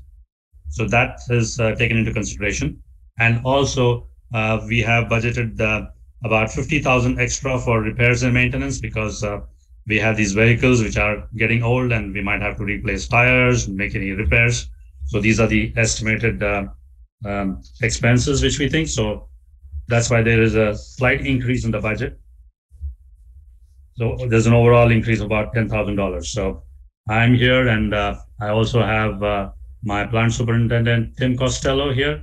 He is primarily in charge of collections. We are here to answer any questions. Thank you. Thank you, Kishan, and thank you, Tim, for being here. Do we have any questions or comments from the public?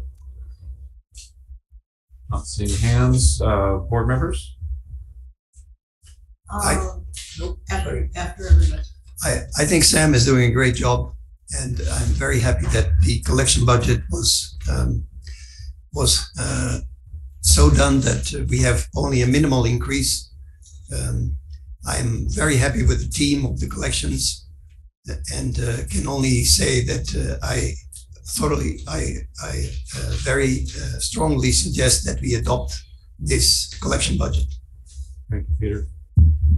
Well, Catherine? I'll say the same thing. So I just wanted to say that the SAM team, top to bottom, keeps a very complex system running. And except for the worn out pipes that break and spill, we have very few spills. And again, I had the pleasure of going on a tour of the plant today with a citizen, and I can tell the operations team and the collections team, everything is looking so good. You are constantly making improvements. Since I've been on that board, the improvements are easy to see, and you guys are just doing a A1 job. Thank you. That's it. Kishan, I know you guys are doing a good job, and I'm going to vote to approve this, but I just want to clarify that 86% or $829,000 is from, I'm thinking it was employee salaries and benefits. Is that correct? Or did I read that wrong on the report? The personnel, if you see the budget, in the pie chart? Yeah, oh, you mean on the pie chart? Thought I saw that. Yeah, you have the wages as 462,428.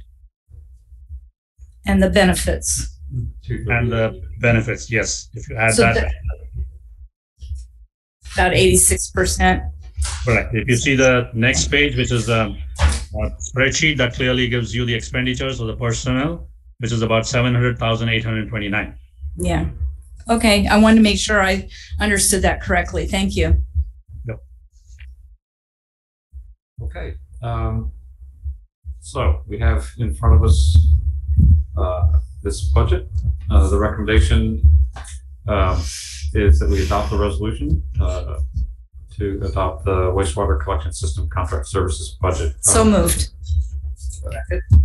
Okay, so it's been moved by Sid and seconded by Bill. I'll just throw in a comment as well. This budget is for a lot of work. When you think back to the terrible storms that we had this year, this budget pays for that team to be out in that kind of weather, dealing with the incident response that Kishan so casually mentioned. It's like, no, this is really, really hard work, and really glad to be supporting this. Kishan and Tim, thank you for your work. Managing, leading the team, and working hard to make sure the budget is well prepared and easy for a board like ours to sign off on. Thank you so much for that work. Let's do a roll call vote on the resolution. Director Decker. Aye. Director Slater-Carter. Yes. Director Sofke. Aye. Director Young. Aye. Director Boyd votes aye. With a vote of 5-0, the motion carries. Can I make a quick comment? Yes, please. Yeah, that's why I raised my hand, but nevertheless. Okay. Yeah. I wanted to mention, first of all, thank all the directors for the kind words. I also wanted to mention that we actually did this budget. We sharpened our pencils, made sure that the budget is well acceptable. And the thanks go to the finance team, and especially to Peter Medina, who's present here. He helped us a lot in preparing this budget, and that's why we got this wonderful budget. Thank you very much, Peter. Thank you all. And I want to throw in a comment while Keishan is here. I sat in on the FEMA team review of the spills and flooding in the plant in January.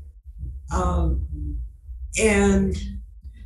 the amount of detail that FEMA was asking for, and parenthetically, MWSD has sponsored this FEMA insurance collection effort for SAM because we could do it.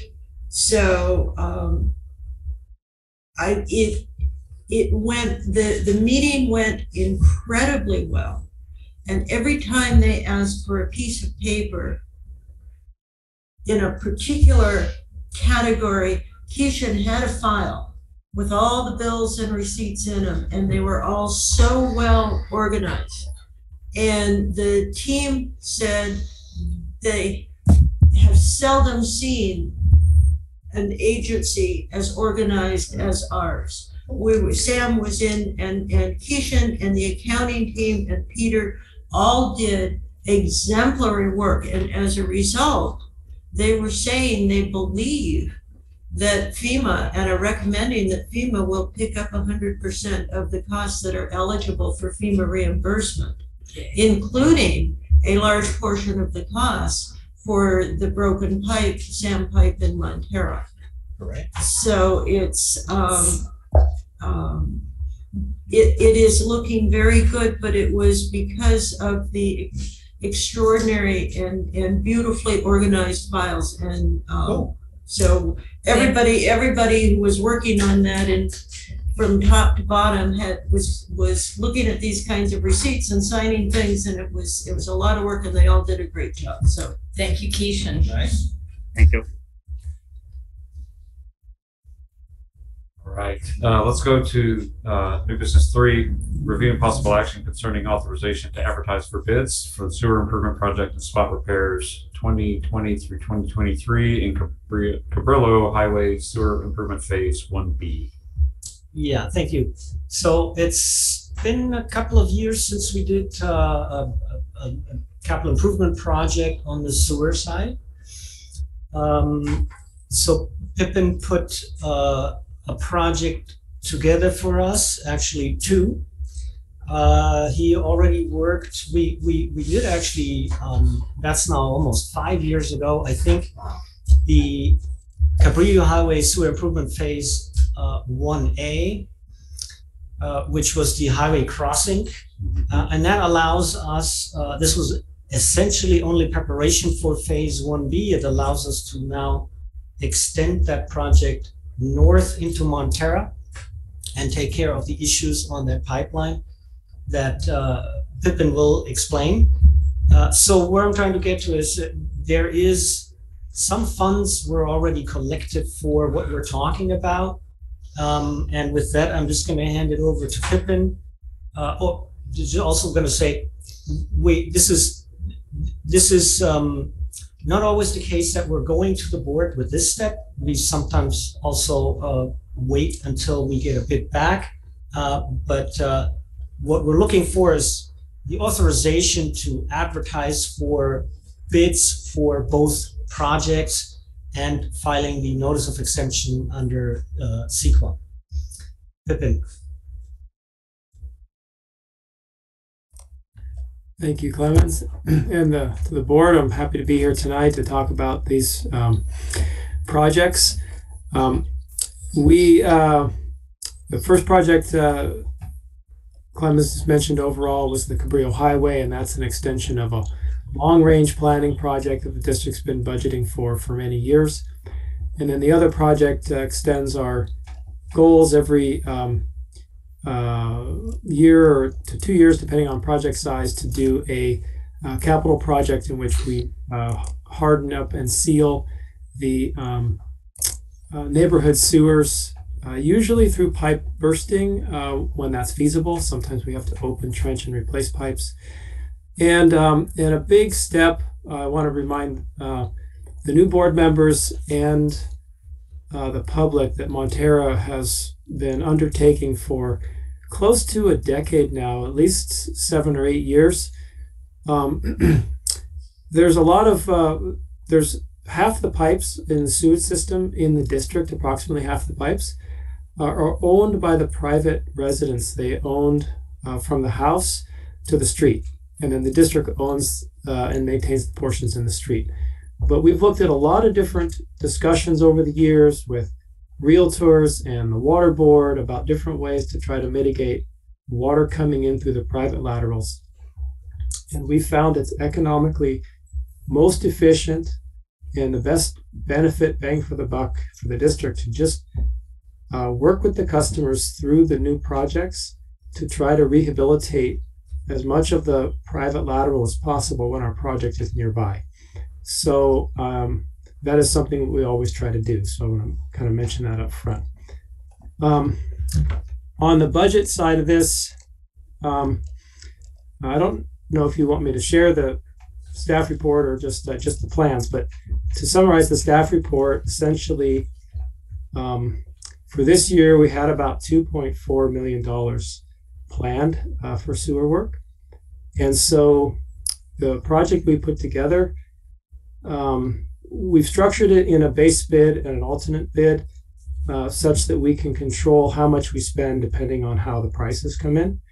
We've experienced pretty good pricing on recent sewer bids. And so we're hopeful to do all the work, but in case the prices are too high, we'll have that option to narrow the project down.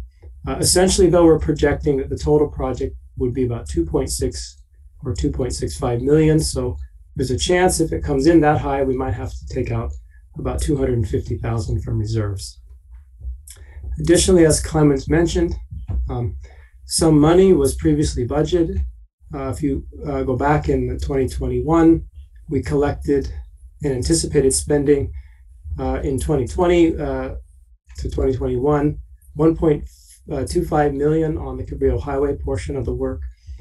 Due to COVID situations with contractors and delays with the Caltrans permitting, that project was not completely, not even ever put out to bid, actually. It was just set aside. So we do expect that due to increase in labor costs and some additional pipe work that Caltrans may ask us to do, that project could exceed the original budget to be maybe $1.4 to $1.65 million, which would require some additional monies pulled from reserves. I can try to share my screen here and show the two projects. So, can everyone see a set of plans on the screen? Yes. Okay, so our first, let's see. It's up. Yes. Here it is. Okay. So this is the overall site map here on the left of showing Montara, and we've darkened up some of the areas where we plan to do work. So There's some issues with water. A lot of our projects, we worked very closely with SAM staff, and I want to thank Tim and Keishan and Tony, who's not here tonight, for spending time going over and explaining areas where they're having challenges with their maintenance. We just talked about their maintenance contracts, and so they provide us feedback. So we had a lot of impact from this year's storm. Could I? We're getting really loud microphone noise. Okay. Occasional. Yeah, I don't suppose you have an alternate microphone, do you? I don't. I'll try to speak more calmly and. Your speaking's fine, but something somewhere is unhappy. Okay. Well, let's just carry on then. I'll try to carry on and keep it brief. Maybe I was making some noise on the desk or something. At any rate, so we're working here around 7th Street. We have some easement sewers between Birch and like in the Hart Street area back near the Date Hart Pump Station. Up the hill from the Date Hart Pump Station. Another area that was impacted in the recent storms was in the north end of Moss Beach. The whole neighborhood flooded there. And so we want to do everything we can to tighten up the sewer system as much as possible, and then try to perform some spot repairs down on Bernal. And so that's the overall. I can scroll through some of the plans here. Let me just rush ahead so you can get an idea of like kind of what some of the projects look like. So these are some of the overviews we provide to the contractor, the aerials of the work, and start to describe the work we want them to do for pipelining or televising. The Cedar to Birch Street easement is a fairly complicated one that the sewer guys have to go in these backyard the backyards between the houses. And so this toll takes lots of time. So anything we can do to minimize the time they spend in the back saves on that collections budget. Here we have Parkway and Alton Avenue over Marine Boulevard. So this is all west of Airport, going out towards the Beachway. Some easement pipelines here above Date Hart. One really good bit of news was today we received the CDX, or the coastal exemption, for both of these projects.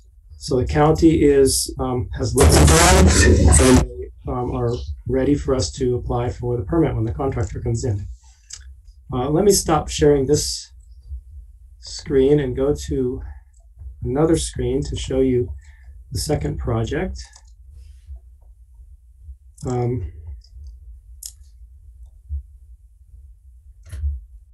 Let's see here.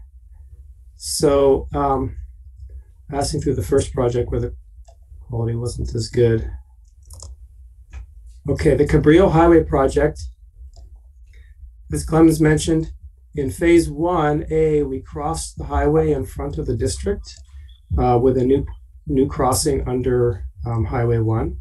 And now the goal is to extend the pipeline from 14th Street up to 16th Street and improve the connection between all the sewers. And so how that looks like is, let me have to scroll this down. There's a little bit of lag here, I apologize. So how this looks like is from where Carlos Street and 16th Street come together. We've completed the crossing in this dashed line. If you can see my mouse here, kind of by that red car. And the project is going to go from next to these trees along the edge of the road and extend a new sewer and make it deeper. One of our main goals on this project is to move the sewer off the main highway and over to the side, so the sewer workers, Tim and his staff, don't have to stand out here in the traffic. Cars go really fast. And we're also going to make the sewer a little deeper so it flows a little better. And we're going to then also improve the sewer on 14th and reconnected. And then phase 2 and future projects will work on this pipeline that heads north up towards, ultimately to the Valamar pump station.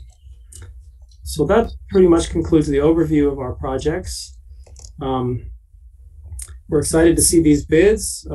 Lots of contractors have verbally said they're interested in bidding, so we're really hoping to have good prices and be back here in approximately a month and a half to present options for a contract for each of these jobs.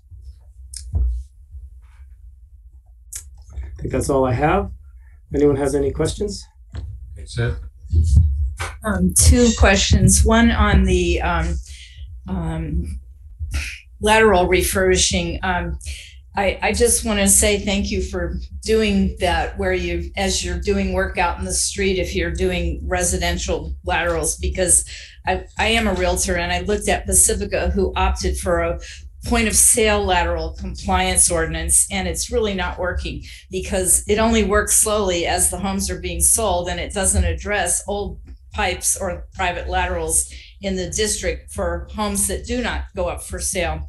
And so that's so inefficient. And, you know, we've seen they've had quite a few sewer spills, probably because of stormwater intrusion and maybe old pipes. But on the maps that you were just showing, there were, I looked at them before the meeting, and it looked like there were a lot of pipe bursts, not on the second project, but on the first project. So are we experiencing an exceptional amount of pipe bursts, or it just happens that those areas have pipe bursts? That's a method. So there's means, and there's essentially three common means and methods for rehabilitating the sewers. So one is you dig up the pipe, physically dig a trench down the road, take out the old one, and lay a new one in its place. That's called open cut or open trenching. For clay pipes and similar pipes that are fairly fragile, the contractors employ a much more cost-effective method. If the pipe slope is good, they just put a cable inside and pull through a steel expanding head and a new poly pipe that's the whole length of the entire pipeline, all welded together, and they burst that old clay out into the soil. So and then the third option would be where we'd fold in like a epoxy coated, think of it like a sock, epoxy coated liner that goes inside the pipe, and then we cure that with hot steam. That one has those neighborhoods. I'm sorry. Yeah, it's okay. That one has certain advantages, but it's a little harder to seal. So we like the pipe bursting method because we end up with really good welded joints. We don't have rubber gaskets that can slip and fall apart in the future, and it really reduces tree roots and other things that can get in the sewer system. So I apologize. Yeah. I just thought pipe burst was meaning we were repairing a pipe burst. This is the method of fixing. Yeah, this is instructions to the contractor about what to do. So if there's a pipe collapse or something, the contractor would have to dig that up first, make a spot repair, and then they could pull their cable through cleanly. So well, I'm new. Sorry about all these questions. And then guardrail, just on Highway 1 on the second project along near 16th Street. It looked like you're moving the sewer. It's the sewer pipe, right? Yep. To past the guardrail, not right on Highway 1 where there's just like a dirt walking path, right? It's on the other side of that guardrail. This is on the northbound lane. Yeah, it is in the dirt pathway. So our goal, we have two primary goals there. One is to get, well, three. One is to make the sewer work better and deal with some issues we have in it. Two is to move it to the side where it's safer for staff to work on it. And three, we really want to get this project done because there's a plan in place at the county to try to improve this corridor. Yeah.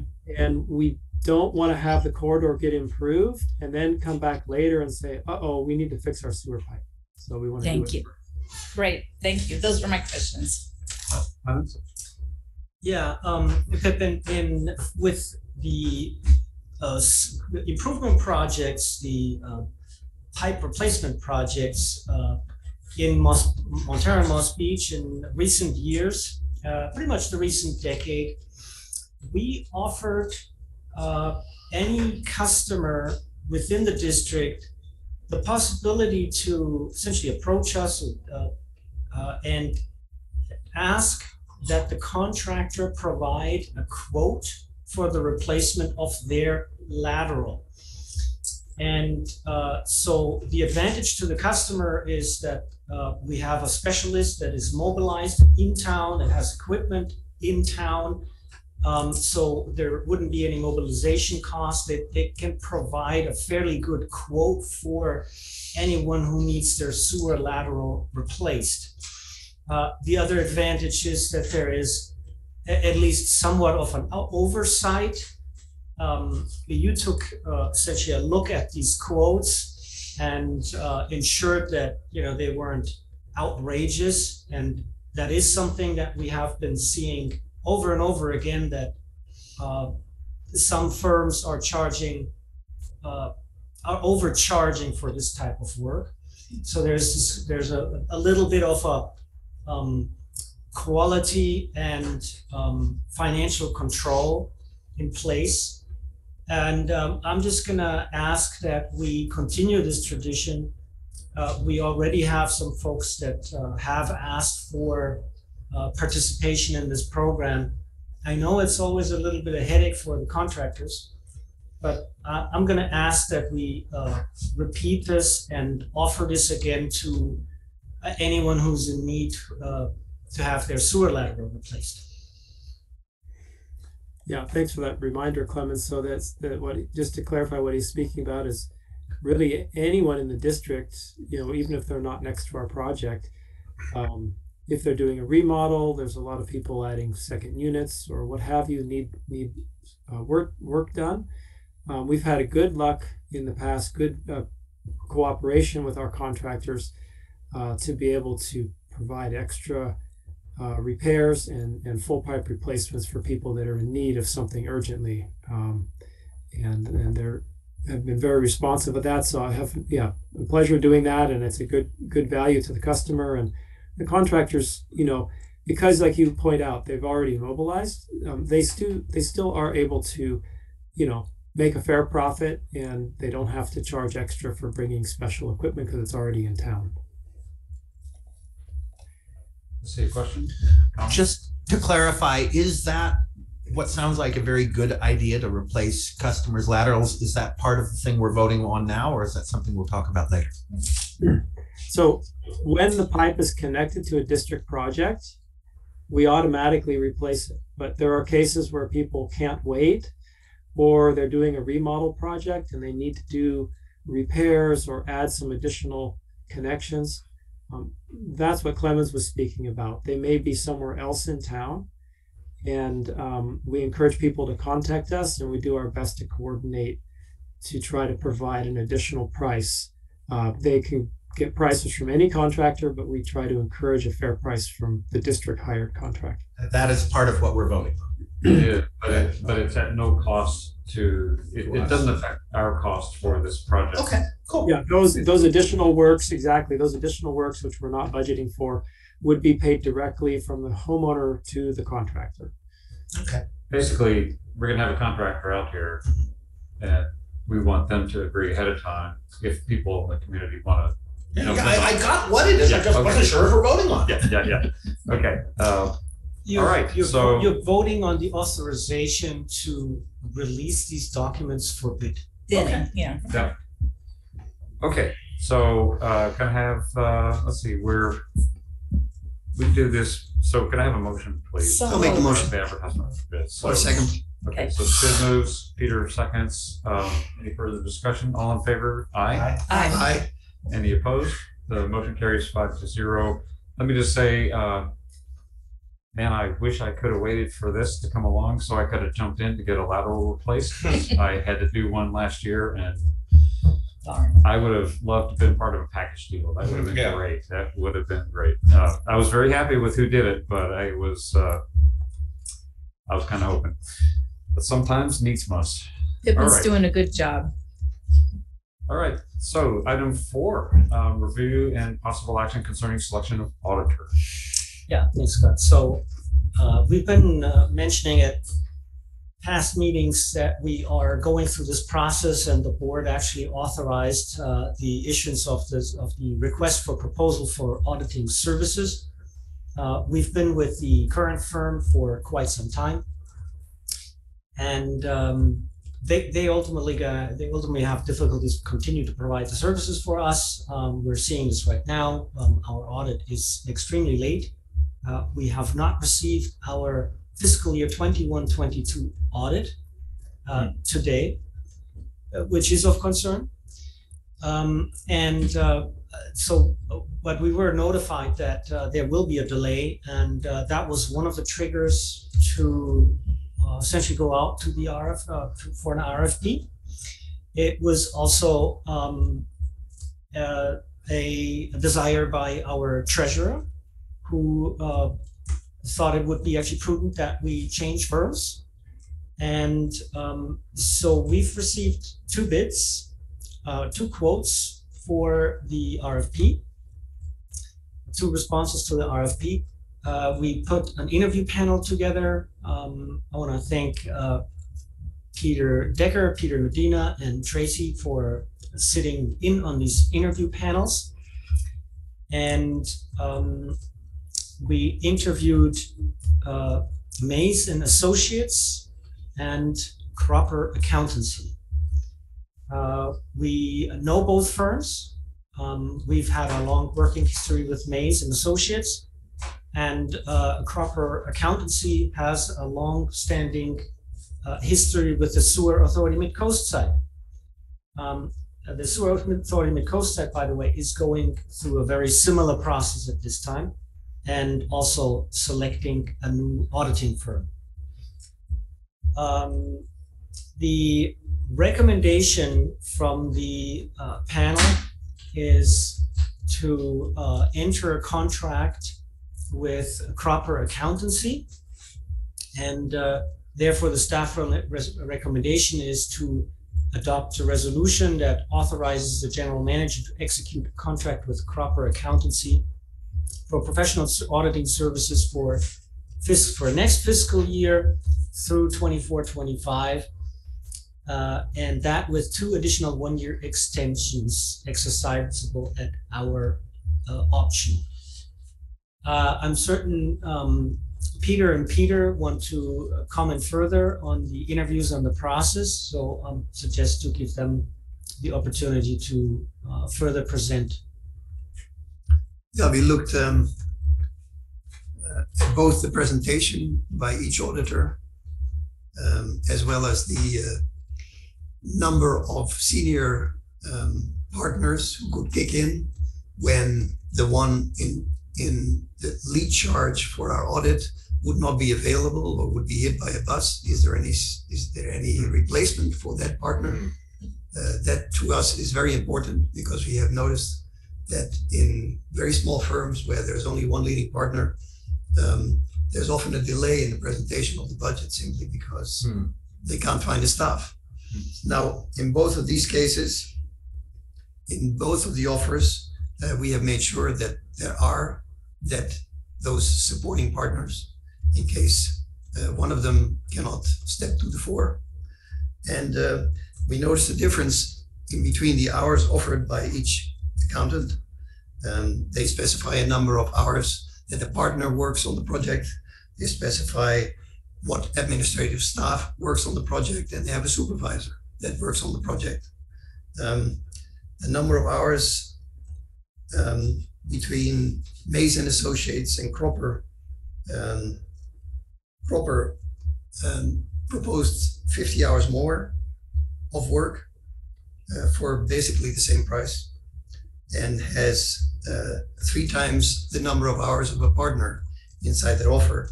And that was for us a deciding factor. Thank you for your hard work. Cool.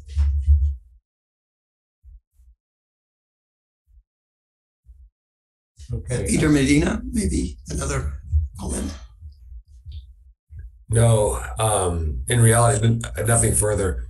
Director Decker really just laid it out pretty well as far as the pieces we were concerned about based on our experience over the number of years going through this process.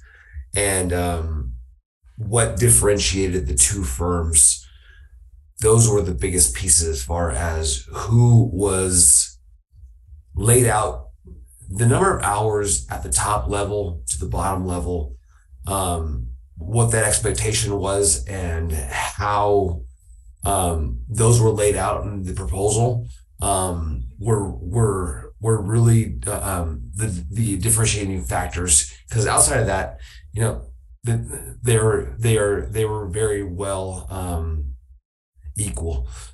So yes, that was the big part for us. So that's nothing more further to add. Yeah, let's go to Greg. I want to commend your very sharp treasurer for getting on this issue. It's become a plague getting late financial statements out from public agencies. I agree it's totally unacceptable to not have that out by the end of the calendar year when the fiscal year ends on the 30th of June. And I do think it was time for a change in auditor. Peter picked up on it before I even mentioned it. And I'm sure Peter Bedito was also of value given his recent experience in one of those firms. So congratulations on anticipating an issue. Thank you, Greg. Do we have anything further? All right, the recommendation is that we adopt the resolution of the Montara Water and Sanitary District authorizing the general manager to execute a contract with Crocker Accountancy. Can I have a motion? Make a motion. I'll second. Peter, and thank you, Catherine. All right, Director Decker. Aye. Director Slater-Carter. Yes. Director Soft. Aye. Director Young. Aye. Director Boyd votes aye. The motion carries 5-0. Let's see. Back to the agenda proper. Okay, reports. Sewer Authority Mid-Coast side. Well, finish signing here. We're having a meeting Monday night. Everyone, please tune in. It will probably be, hopefully it will be uneventful, and Half Moon Bay will simply say aye when it comes to approving the budget, and we can move on. That's what I'm hoping for, and that's why having a good audience helps. If not, we will not have the budget, the budget for the plant and the SAM system in place, and that will be problematic. There are two parts that are problematic for this. One is that we do have an agreement with ERF and Environmental Rights Foundation, I think it's called. I may be wrong, but it sounds right. And they sued us under federal law for a spill. Sam agreed to the settlement, and we had 5 years to get the work done. That 5 years is done next year. And somehow it never quite made it to the budget. Part of it was because we had a study done on the pipe, and ERF agreed that if our investigation of the pipe showed it was relatively solid, we didn't need to replace it. We were all relieved when we got that information. We had a technology new from Europe and specialists come and look at it, but they weren't able to anticipate the kind of pressures and stresses that were going to be on the pipe with the flood and having to shut down the system because of all the flow going in to the plant from Half Moon Bay on December 31 and January 1. And so some weak spots in the pipe broke. Now we're trying to negotiate with ERF to see if we can't get a 3-year extension on getting this pipe done. It may run up to $11 million for the entirety of the pipe, but we'll deal with that in the next 2 years' budget. We'll see what happens. But that's an important part of the budget. Half Moon Bay has decided that it wants Montara and the Granada Community Services District to sign an agreement that if they win the lawsuit, and this agreement is called a stipulation, if they win the lawsuit, they won't have to pay for fixing this pipe for the entirety of it. It's about 14,000 feet long. It's not quite 3 miles. It's a big pipe. And there is a point on the budget that calls for $3.5 million to get started on this project.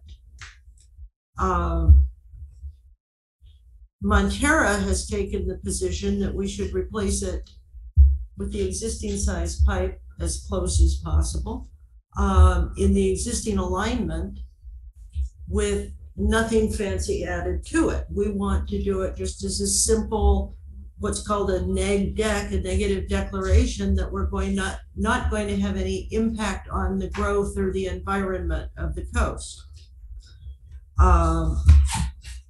And so Half Moon Bay has wanted a bigger pipe. And there has been some talk of moving it.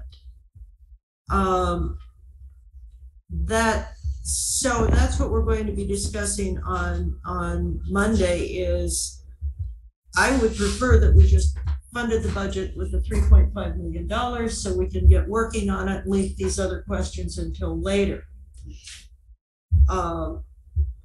Barbara Dye voted against the budget because she didn't feel there was enough detail in the budget on this $3.5 million.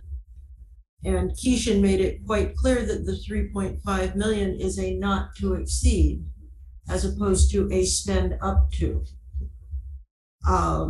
So we're working on that. I believe that signing the stipulation, and on attorney's advice, signing the stipulation is a problem. And I will note that I was looking at the stipulation, and it was for the first and only stipulation we signed was for the 2018 budget. We did not sign the same stipulation for the 19, 20, 21, or 22 budgets. So why Half Moon Bay all of a sudden needs to throw this in at the last minute on the 23-24 budget is confusing. They can always vote under protest without needing Montara's permission or Granada's permission. So I'm trying to figure this out. We're all trying to figure this out, and Monday will be the meeting. The other thing is that Sam had a operations committee meeting today, and we approved sending out a letter on the need for competent, up-to-date, quick internet service on the coast. It's important for SAM to be able to, for its communications and its communications with its operators and consultants and all of that. Hopefully Montara, well, I'm sure Montara will send it because we all agree that Keishan should send a letter, and we need internet desperately. I would also recommend that everyone in the audience get a hold of the MCC letter if you want to. It's an excellent report. And or even don't get a hold of it, don't read it. Just send a note to the MCC saying, we really agree. And I will say, I've talked to folks I said, oh, gee, why don't you move to Montara? And they go, you guys don't have internet. Why would I spend that much money for a house that doesn't have internet? So anyway, that's what's going on at SAM, and we're moving. So hopefully the budget will get passed on Monday. Any other thing to add to? No, other than Sam also selecting an auditor. I just want to add a clarifying comment. Clearly, we have internet. It's just during crises, we could really use an internet that stays with us. Some of us don't. It's only intermittent. I know, those of us who live in the sticks in the back. We can rename it the intermittent net. The intermittent, I like that. I definitely signed up to take care of water and sewage, but I'm not quite as fond of the internet as I am public safety. But there were two things I heard, or rather one thing I heard and didn't hear. I just want to make sure I got it right. So it sounds as if Half Moon Bay has been insisting we make a bigger pipe and at the same time insisting they won't pay for it? Yeah. Wow. And I am looking forward to meeting the person who says that and looking them in the eye and laughing. Okay. Please come to the SAM board meeting on Monday night. Isn't that There not a will Brown be- Act thing though? No, he can laugh at anybody he wants cool. to, even with the rest of the board. Okay, maybe I'll do that. Okay, the other thing though, we keep saying the word water hammer. And I believe there was a case made that this entire $14 million disaster was caused by a decision, maybe even a Half Moon Bay decision, to close off flow at a particular moment in time. This is a question of physics. And as the physicist, I would love to know, not now, but at some point, is the water hammer real? What is the likelihood it happened? Where was the decision made? And what is the causal reason? And is there any place where that can be pointed? We have already commissioned a study for that exact awesome. thing. Yeah, great. Okay. And some who are very familiar with the operations of the plant have said it couldn't have been a water hammer, and that's why I didn't use it when I was talking. But there were extraordinary stresses and strains that could cause things to break that might not fall under the technical definition of a water hammer, which an engineer would use. And me as just there's no technical definition involved. What matters is causality. What are the probabilities and things like so? All continuous. Exactly. It's all going to be in the study. Good. Just on the question of who caused it, the need to make adjustments upstream along the IPS appears to have been exacerbated by the incredibly heavy flow into the plant from Half Moon Bay. Mm-hmm. So I don't want to look too much at the operational choices. I want to look at the circumstances that led to the necessity to try to manage a real crisis that, the massive inflow to the plant was something the crew had to deal with. And I'll also mention, if aging infrastructure played a part in this, and I strongly suspect it did, I want to note that in 2009, SAM received a report about necessary improvements to some aging infrastructure, and had we acted on that, we would have had a stronger piece of infrastructure that might have been a little more resilient in the stress. And at a lot less money. A lot less money. Mm-hmm. It sounded like a lot in 2009, but now it sounds like a bargain that we passed on. Let's go now to the Midcoast Community Council. Thanks, Catherine, for giving my report for me. I will now give some of yours. I want to give the MCC a little credit here. It was only because we wrote a letter demanding a public discussion of the need for an analysis of the last 2 December's overflows at the SAM plant that we got what we got out of that study that Kitchens agreed to do. I'll note that it's only $25,000 study, which is within his discretionary budget. So I can only imagine what happened behind the scenes in failing to get the board to approve a larger number. But hopefully this little study will give enough clues to identify what Scott's looking for. I also wanted to mention that the SAM attorney said in the meeting that it was not necessary to have a stipulation that Half Moon Bay could vote under protest, and it there was no reason for them to be asking for it. And that was Sam's own attorney. On the telecommunications issue, Catherine just mentioned it. We've done a report. We've also sent letters to every telecommunications vendor in the area asking what they're doing about the problems that we flagged in this 42-page report. And we sent a letter to every agency, including yours, asking for the agencies to augment our problem statement. So if Montara feels they have issues with cellular or internet service, we would like something in writing from you We will attach it to the report. I've met with 2 of Assemblyman Becker's aides yesterday. We will be pushing this report with substantiation up the food chain. And one goal is to try and get the middle mile broadband initiative, which the state is funding, to come down our way. There are a lot of people going to be competing for this kind of fiber extension into their neighborhoods. Part of what is going to decide who gets it is who has a business plan. Half Moon Bay has agreed to work with the MCC, exploring a community fiber cooperative. Cabrillo School District is interested in improvements. The CERT group has endorsed what we're doing, and I expect we'll get a favorable letter or 2 from Sam shortly. El Granada and others I'm pursuing, the Harbor District and so forth. After the telecommunications report, we're going to do a report on stormwater. We've already started, and we're going to have the same issue. Do you, Montara, as the other agencies are going to be asked, have a problem with stormwater in your area? We got a presentation from the City and County Association of Governments at our last meeting.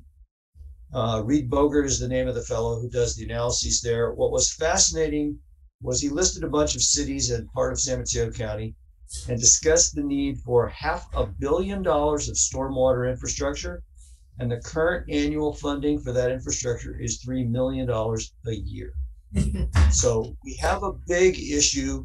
We're going to be doing a report on it. And obviously we're going to be working on trying to address our stormwater issues, which, as we've just discussed, also involves Half Moon Bay and involves a sand plant. And then finally, the MCC will have a retreat with Supervisor Mueller on May 17th, which is a Wednesday we would not normally be meeting.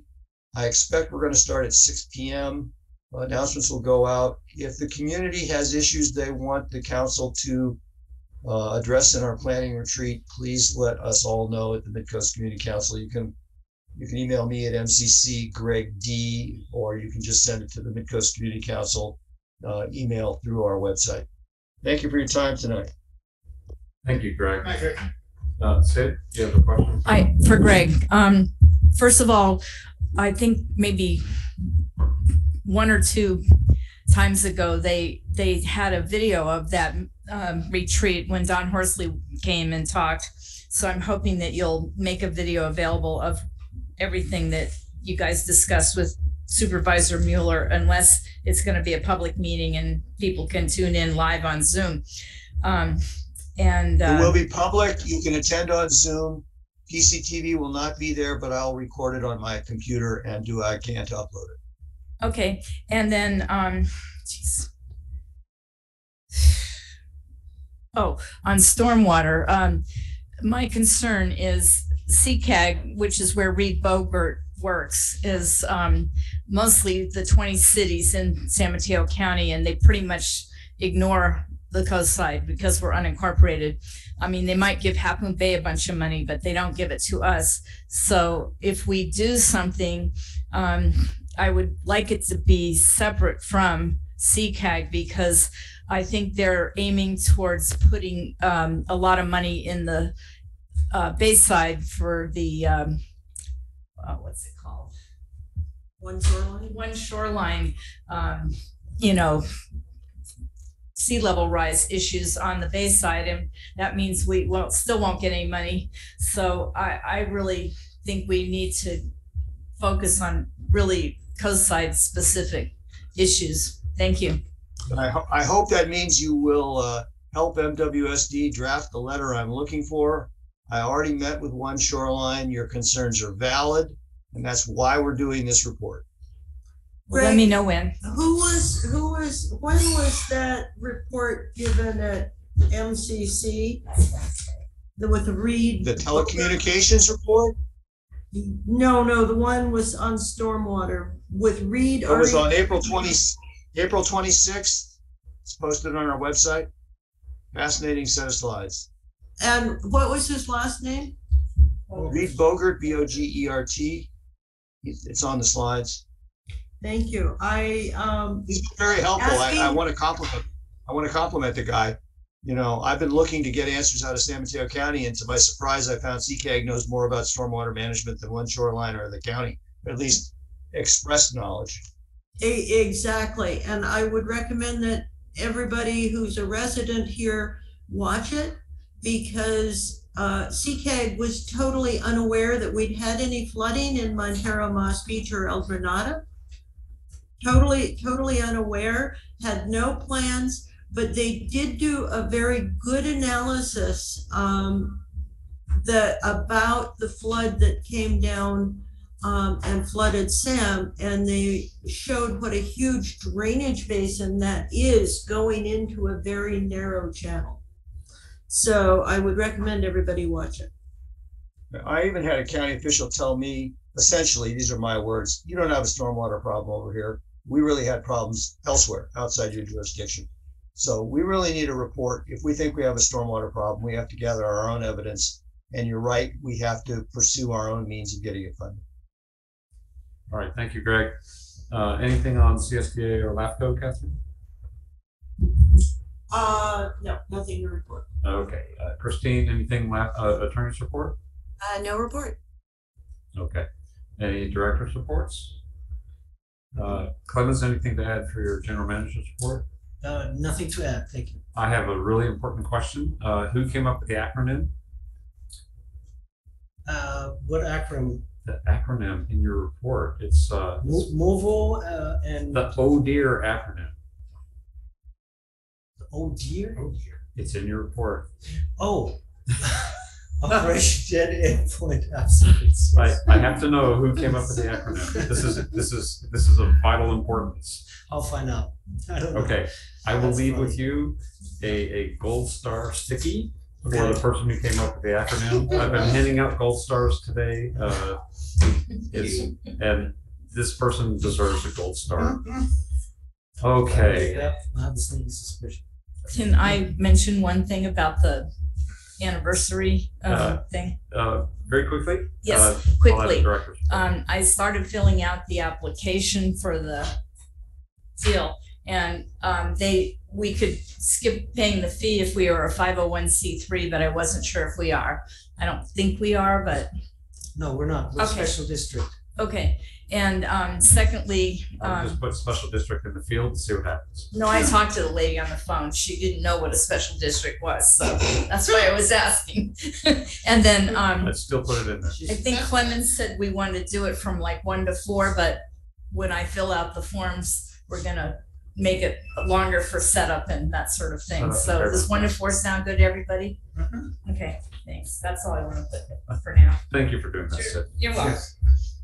Okay, we are going to wrap up the open session. We're gonna take a. I did want to talk about Clemens thing really quick. He skipped his report. We didn't skip it. No, I didn't skip it. Director's report was what I just gave. A general manager's report. We came back to you. Oh, I'm sorry. You weren't listening. So he was going fast too. I'm trying to get somewhere because it's actually after 10 p.m. and we're about to go into closed session where we have several items. One is the case where Half Moon Bay is appealing, trying to get out of their 50% of the cost for the maintenance of the intertie pipeline system. We also have our suit against the Dow Chemical Company. We've got some 3 potential cases, anticipated litigation. We got the public employee performance evaluation and conference of labor negotiators with reference to our general manager, and then conference of real property negotiators for 771 Rivera Road here at Montara. And we'll report any action as we come out of closed session, if we take any. With that, I'd like to thank members of the public, staff, and consultants. Thank you for your participation tonight. Glad to see you. I hope you'll join us again. With that, we are in recess, and we'll come back in 7 minutes at 10:10. Good night, all. Have a good night. We're gonna get very good.